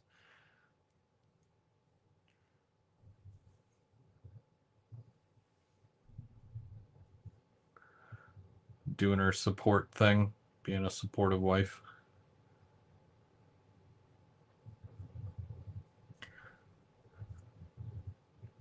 And also the wives came. I think so. Mike's wife came, and James's wife came. Refresh my memory because it was multiple years ago. But yeah, anyways, it was a good time. It was guys that drove up from the Toronto area there.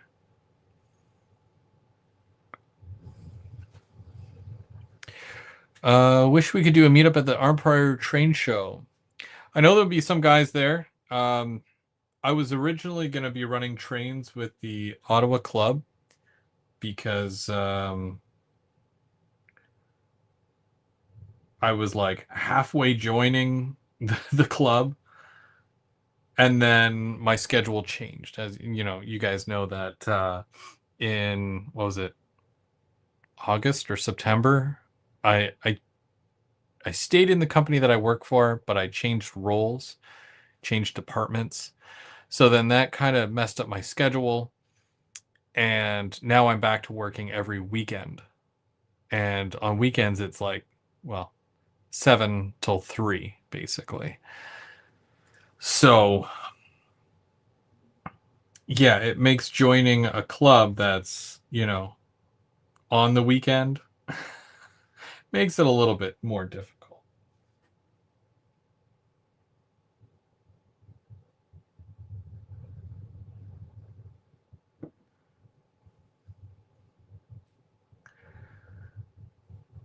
So I probably won't be at the Armprior train show, which sucks because I was even running trains there last year, and apparently it's gonna be good this year. And even Pine Valley is gonna be there. Pine Valley, they're on YouTube. They show up sometimes. They're N scale.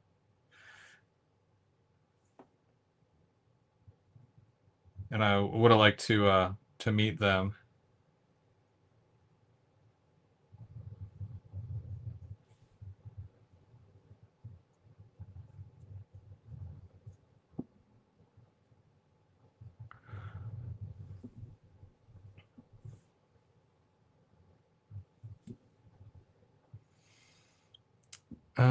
Let's see. Oh yeah, all the ladies were hanging out. Yeah. all the wives with their poodles. Was that the same year that your dog almost bit my face off? That was hot that day too. Oh my gosh. I was terrified. That's why I'm a cat person, okay? Your dog needs to chill. Nah, Sadie's cool. But I was terrified.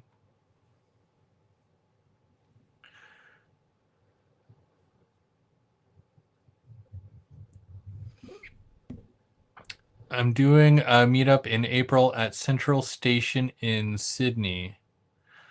Sydney, Australia? That'd be cool. It's a little far for me, but my wife enjoyed the OVR manufacturers events. Yeah, the pop-ups. We've been bugging Lauren to say, Lauren, we gotta do another one. But it's tough, right? It's tough to get the manufacturers to follow through and show up and whatnot. And he's an all or nothing kind of guy, so can't go halfway with it. You got to go all the way.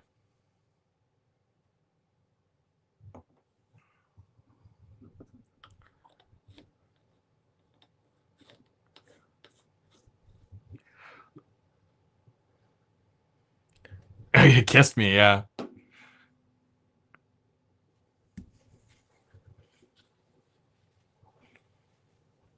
think my heart fell down to my stomach at that point. Mike going there, Pine Valley, yeah.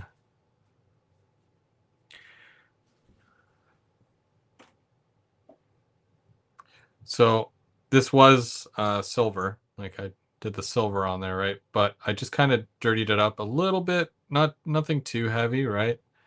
And you do anything that would be visible, right? I don't do the back side because this is all facing down or against the wall. And then once this top part is painted here and I put this in place, I'll probably end up gluing this because there won't be any need for me to remove it at that point. I don't even know if you can see that. You can't see it. Okay, so I'm just going to move this down so I can show you. Right up. Yeah. Sorry about the bright light, by the way. But yeah, because it's right here and it goes down the wall, so I'll probably glue it to the wall. So yeah.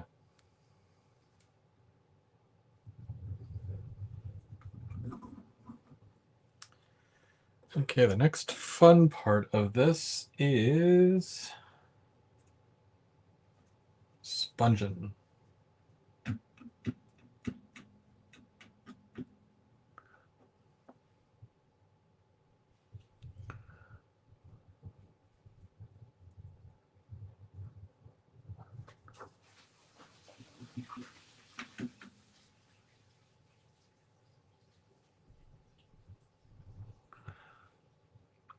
The only thing I'm trying to be careful about is not to get any on this because that's already, green. I don't want to paint that again.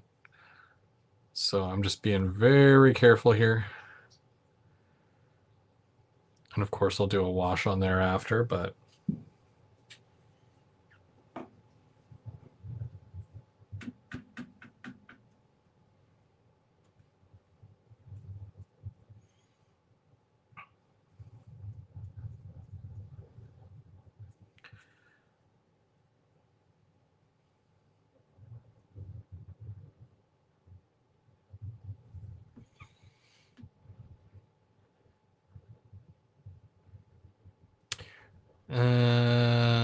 I would like to meet the gentleman from the Thursday morning chat in person.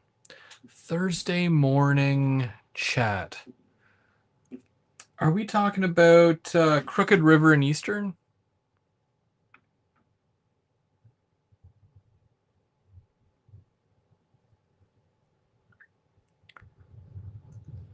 Wigwag's a cat person. Nice. When you know, you know.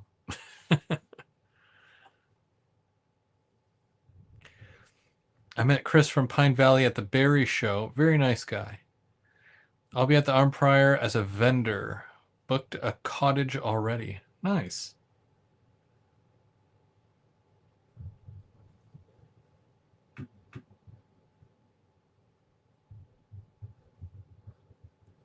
Yeah, they couldn't do the show last year because they hold the event in an arena, and half of the arena is a hockey rink, and they would obviously put some people in there. Then there's a huge pool, and then on the other side there is somewhat of a banquet hall. And in the banquet hall area, that's where they normally put the big Ottawa Ho track layout, and then a couple of vendors. There was there was an O scale guy selling O scale stuff. There was, I think, some military and stuff and buses and stuff like that. One of those kinds of vendors.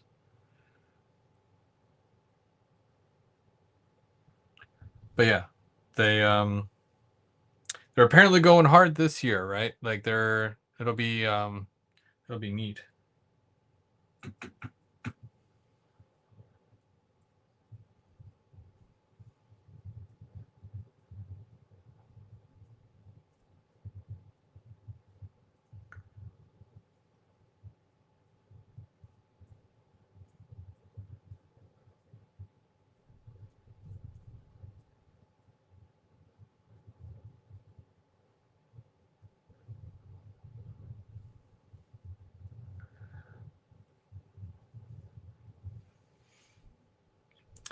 Um, is the Ho track setting up an umpire? Yes. Yeah, they always do. It's usually a lot smaller. It's like a giant loop with the yard going down the middle. If you imagine a figure eight but squared, that's usually what they do.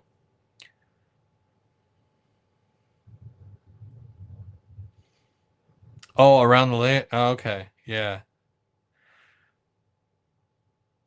I'm actually met him in whatchamacallit? What's no? So many places. Blah, blah, blah. What's the train show? Train show Springfield. There we go. Yeah, I met him in Springfield. That was a lot of fun.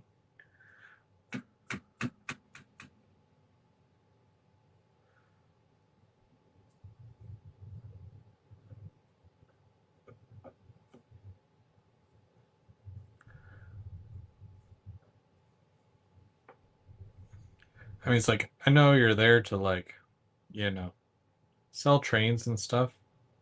Well, at least when I was there, that's what we were doing. But it's like it's still fun to get to meet everybody. Like you wouldn't believe the amount of people that came up to the Otter Valley booth just to say hi to Mike and myself and Lauren. It's always a good time. It's always fun.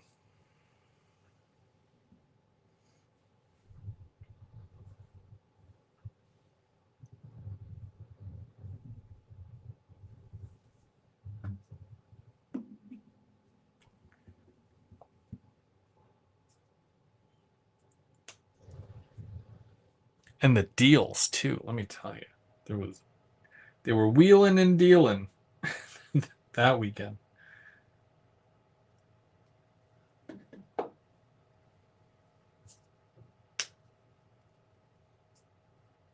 I was devastated when our brother's cat passed away. Jingle and Jangle. Jingles was my lady's cat, and Jangle was my little buddy. He'd never leave my side. Yeah, that's it always sucks, when you have to deal with that stuff. I mean, I went through that 2 years ago. For those who've watched the channel that long or longer, then you know exactly what I'm talking about.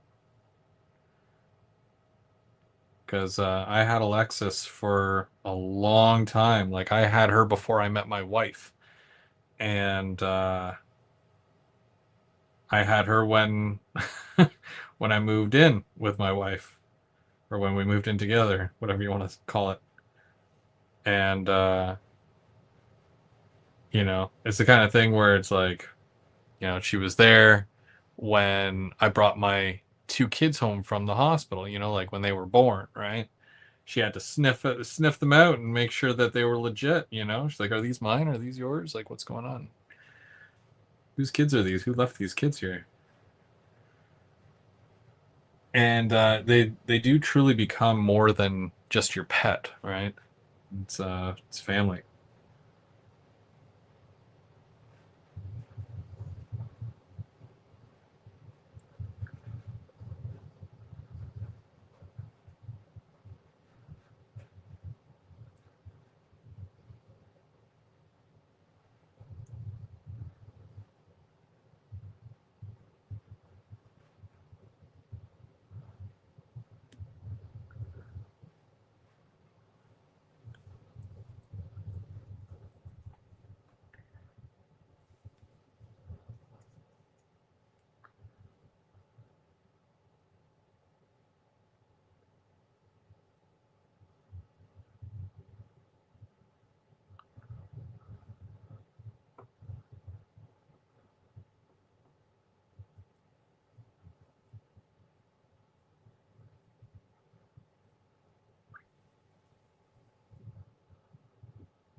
Can't wait to put the black ink over this just to kind of darken it up. I use a couple of different shades of this rust color, and sometimes I find it's too bright, but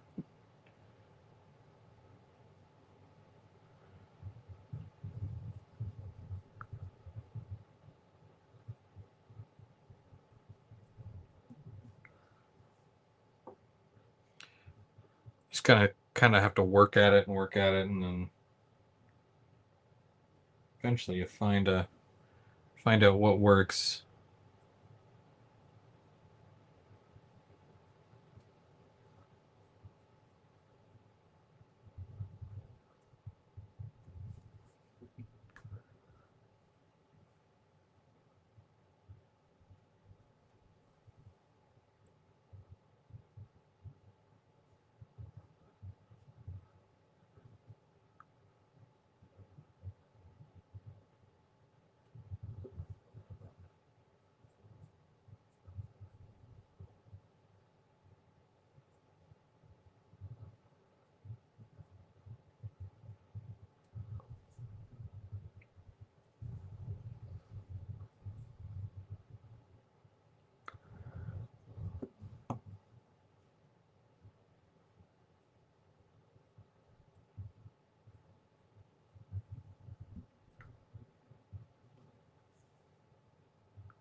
One thing I'm really trying to do is I'm trying to improve my skill. There's always room for improvement when it comes to something like this. So all I've been trying to do is get better. I know it's like, you know, you just keep putting in the hours, keep trying, watch tutorials, ask questions, stuff like that, right? It's not always so cut and dry. Sometimes it takes a little bit longer, but it's something that I'm really working towards. Because I really do enjoy doing this. So it's...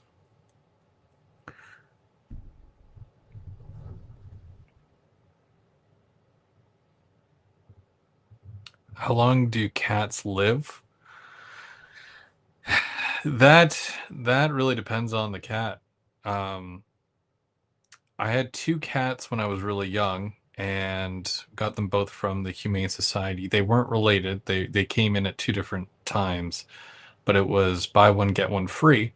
So, of course, you get two. um, one ended up being my sister's and one ended up being mine. Um, for those of you who don't know, I do have a sister.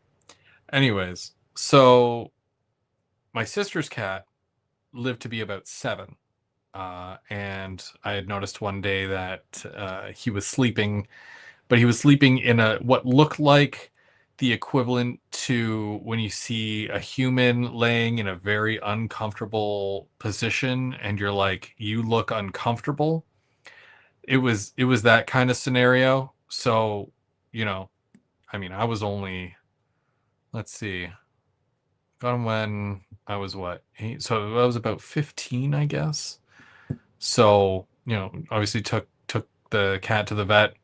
Apparently it was kidney failure. So obviously he had to be put down. Um, and then the other cat, he lived till I was about 21, 22, but he was allergic to everything. So I guess he was about, 14, 13 or 14.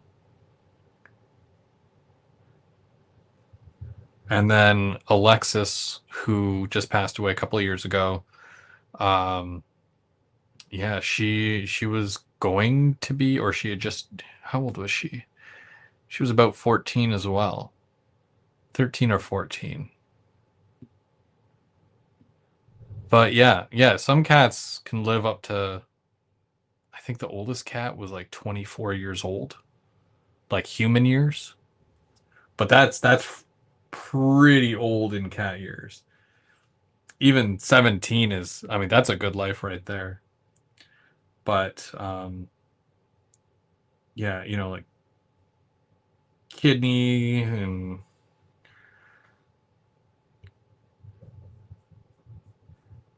whatnot. So it's always different.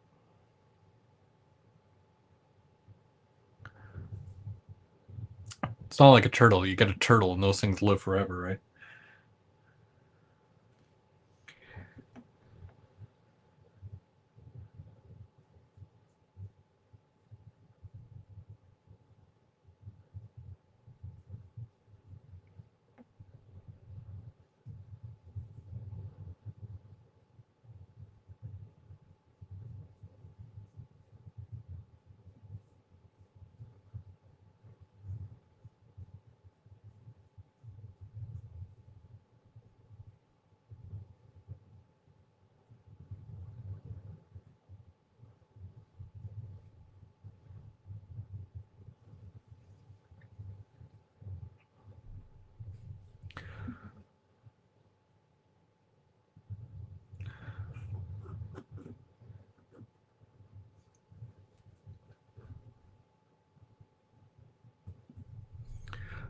Mike's a cat guy. He just didn't know it.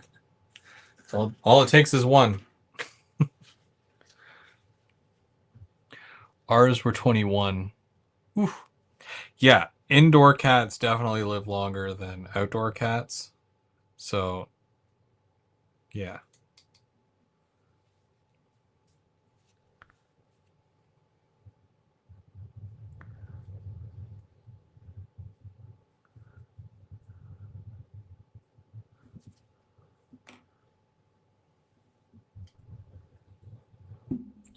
My secret sauce.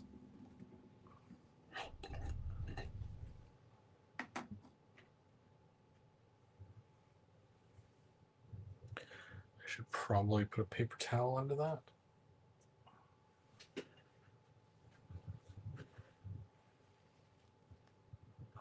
Moonshine.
So for those of you who have no idea what I'm doing right now, I've got a thing here. I made my own wash, and this is a combination of, what is it, 70%?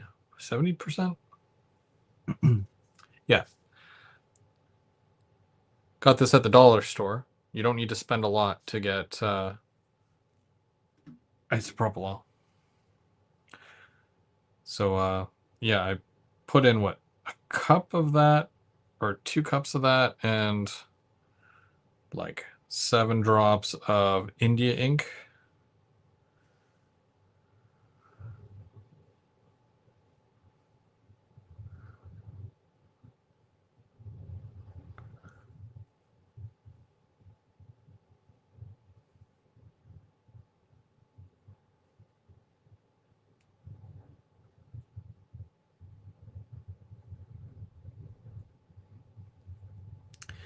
And yeah, it doesn't take long to dry. Again, it just absorbs into the wood.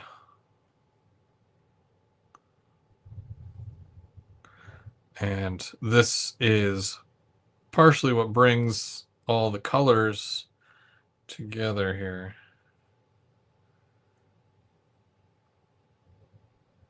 I mean, it worked well with this. So.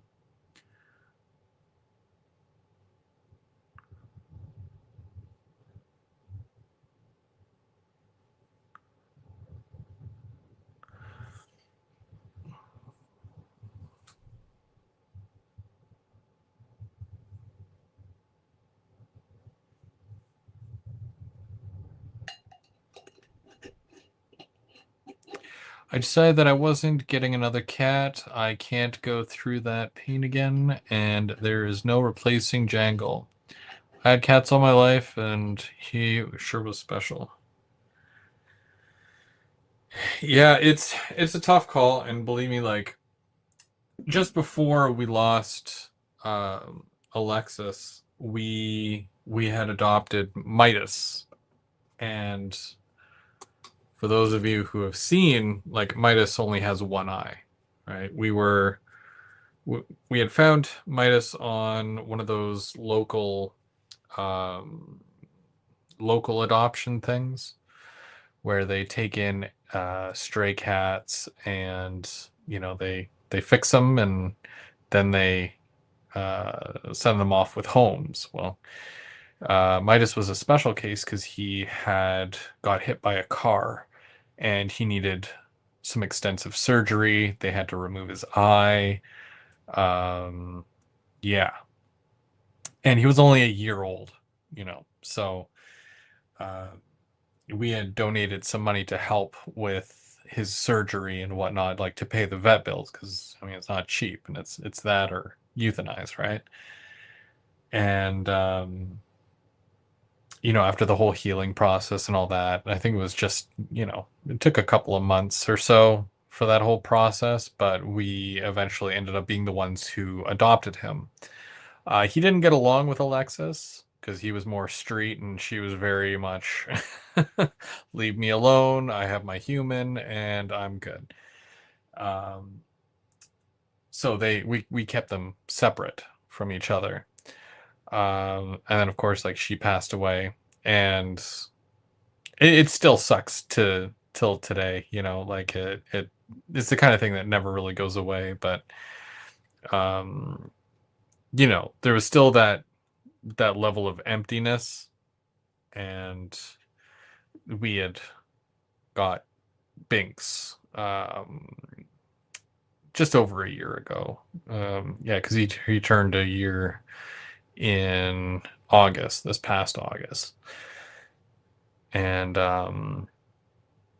yeah, I don't really find it to be like replacing, because no one can really replace them. But you kind of still have that thing that fills that place in your heart, when you're devastated about something or someone. And it helps, but it's obviously it's not the same, and it'll never be the same, and I'm aware of that, and I'm okay with that. I've made peace with that, you know but I don't think I can not have that cat. And he kind of took the place of that, because like Midas, he's still kind of a loner cat. He doesn't really, like, he gets along with Binks, but like, Binks will sleep on our bed. He will sleep between us. He has absolutely no issue with that. That's the way it's always been, even since we brought him home. Like, he was always like that. He likes the warmth, right? He's a little skinny cat, so he needs that extra leg warmth, so he'll lean up against you or whatever.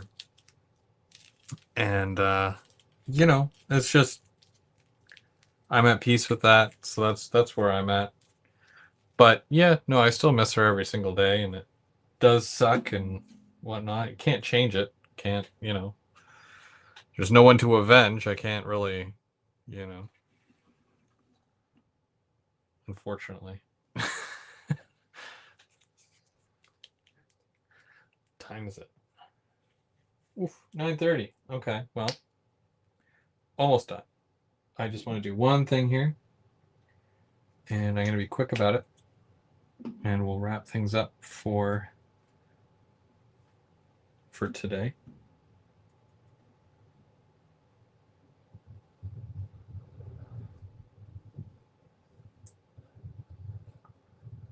I'd go all night if you let me to. I think one time I did like a 3 or 4 hour live, just working on the layout.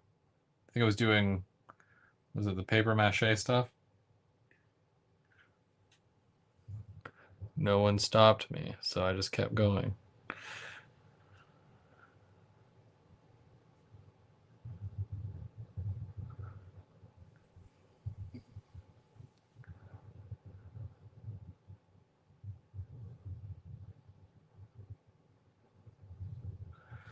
Security camera.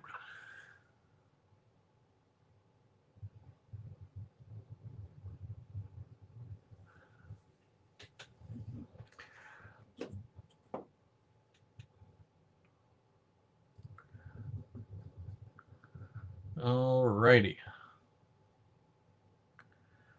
We're almost done, guys. Like, check this out. Like we're getting there. You know, a lot of this detail work, and it's really paying off. You know.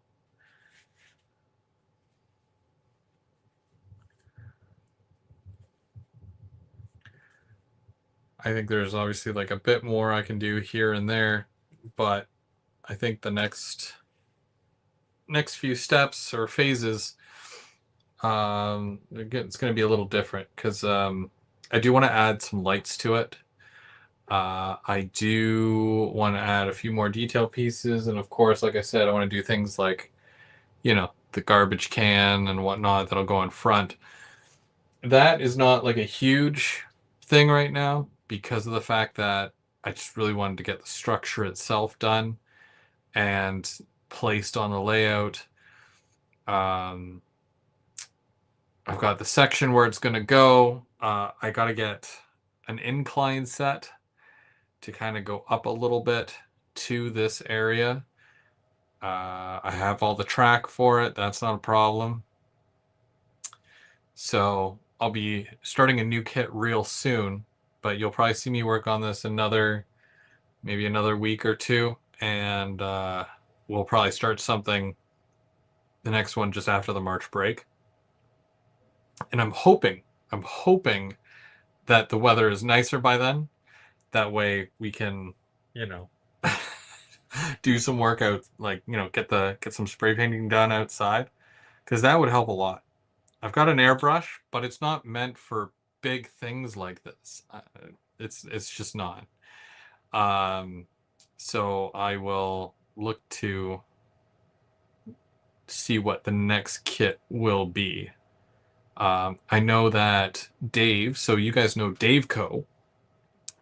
He has a kit, and he's asked me to build it and paint it for him. So that might be my next kit. And if there's anybody else that has kits like this that you want me to build for you, let me know. Reach out. I really enjoy doing this. I know it sounds like I'm doing work and I'd be doing, you know, work for you or whatever, but it's like, I really enjoy this. And if you're comfortable with me doing it, I don't mind. I really like doing this stuff. And if I could do this full time, if I could do just this, I think I'd be all right. You know, I should also probably do some graffiti on here. I don't want to right now, but it's something that I'd have to really think about. So I kind of wanted to take a bit of a cleaner approach. There's also the aspect of signage. I've got these, you know, I can add a sign here and a sign there. I haven't settled on the name or the placement of business for this. So that's something else that I'm going to have to wait on. So there's still lots more. There's still way more to go with something like this, but it's something that's going to take time. Unfortunately, it's you know, it's not something that I can make a quick call on and say, "Oh, it's now this," you know. So we'll see. We'll see what happens, but I'm having lots of fun doing this, and there's lots more to go because yeah, there's so many more kits out there that I need to invest in and get. And oof, that light is bright. But yeah, it helps. Oh, there we go. So just to kind of wrap things up here, I know it's kind of getting late, and I have to work at 7 in the morning. So today being Saturday, so Monday, James and Mike will be live 7 o'clock. And then we've got GV After Dark on Thursday. Mark didn't talk about it, but I'm kind of giving you a bit of a hint as to what it's going to be. It's probably going to be just me, but that's okay. I was telling you guys that I got a mystery box. I'm going to do a video of that on, you know, during the week whenever it comes in. And what we might do some more unboxing and stuff like that on Thursday. And we're going to talk about the mystery boxes, and I want to hear what you guys think. You know, was it a good deal? Do you think I would like the mystery box and whatnot that I got? What's it worth to you? You know, would you get a mystery box? Stuff like that. So we're gonna go over all that on Thursday, and then we'll be back next week, next Saturday, where we're going to work on some kits all over again. What's the next kit? You're gonna have to stick around to find out. So at some point, we have to do a group build, but we're gonna have to decide collectively on what kit, because I know, you know, sometimes certain kits are really expensive, and that I totally understand that. So we're just gonna have to kind of, whoever's interested, you know, would let me know. You can reach out to me and whatnot, and then we can kind of work together as a group to kind of narrow it down. Because I want to be fair. I want to be fair to everybody. You know, I also want to give you guys enough time to be able to go out and find the kit, uh, to buy it, you know, and then we can start at a, you know, an agreed upon date, if that makes sense. So it might be April or May, I think, that, you know, we would kind of shoot for something like that. And depending on how long the next kit takes. I mean, this one took January, February, and probably leaning into a little bit of March, because I still do have lots to do with this. So March, April, May, you know, maybe a little bit less, might take me less time, because I missed a couple of weeks of doing this, so I could have been done by now. Who knows? But yeah, we'll see. We'll see what happens. We'll talk about it. I'll definitely be in communication with you guys to let you know, and whoever's interested, let me know, and we'll work something out. So until then, until next time, till I see you, which will probably be Monday night over on James's channel or Mike's channel. I'm not sure, Mike, which one of you is live? One of you is going to be live. I just don't know which one. It's either or at this point. It's very 50-50. But I think it's on Mike's channel. That's my guess. I'm not a betting man, but I'd put my money on that. And I'd probably lose. All right. Well, you guys have yourselves a great night. Thank you so much for watching. I do have a train to catch, so we'll see you real soon.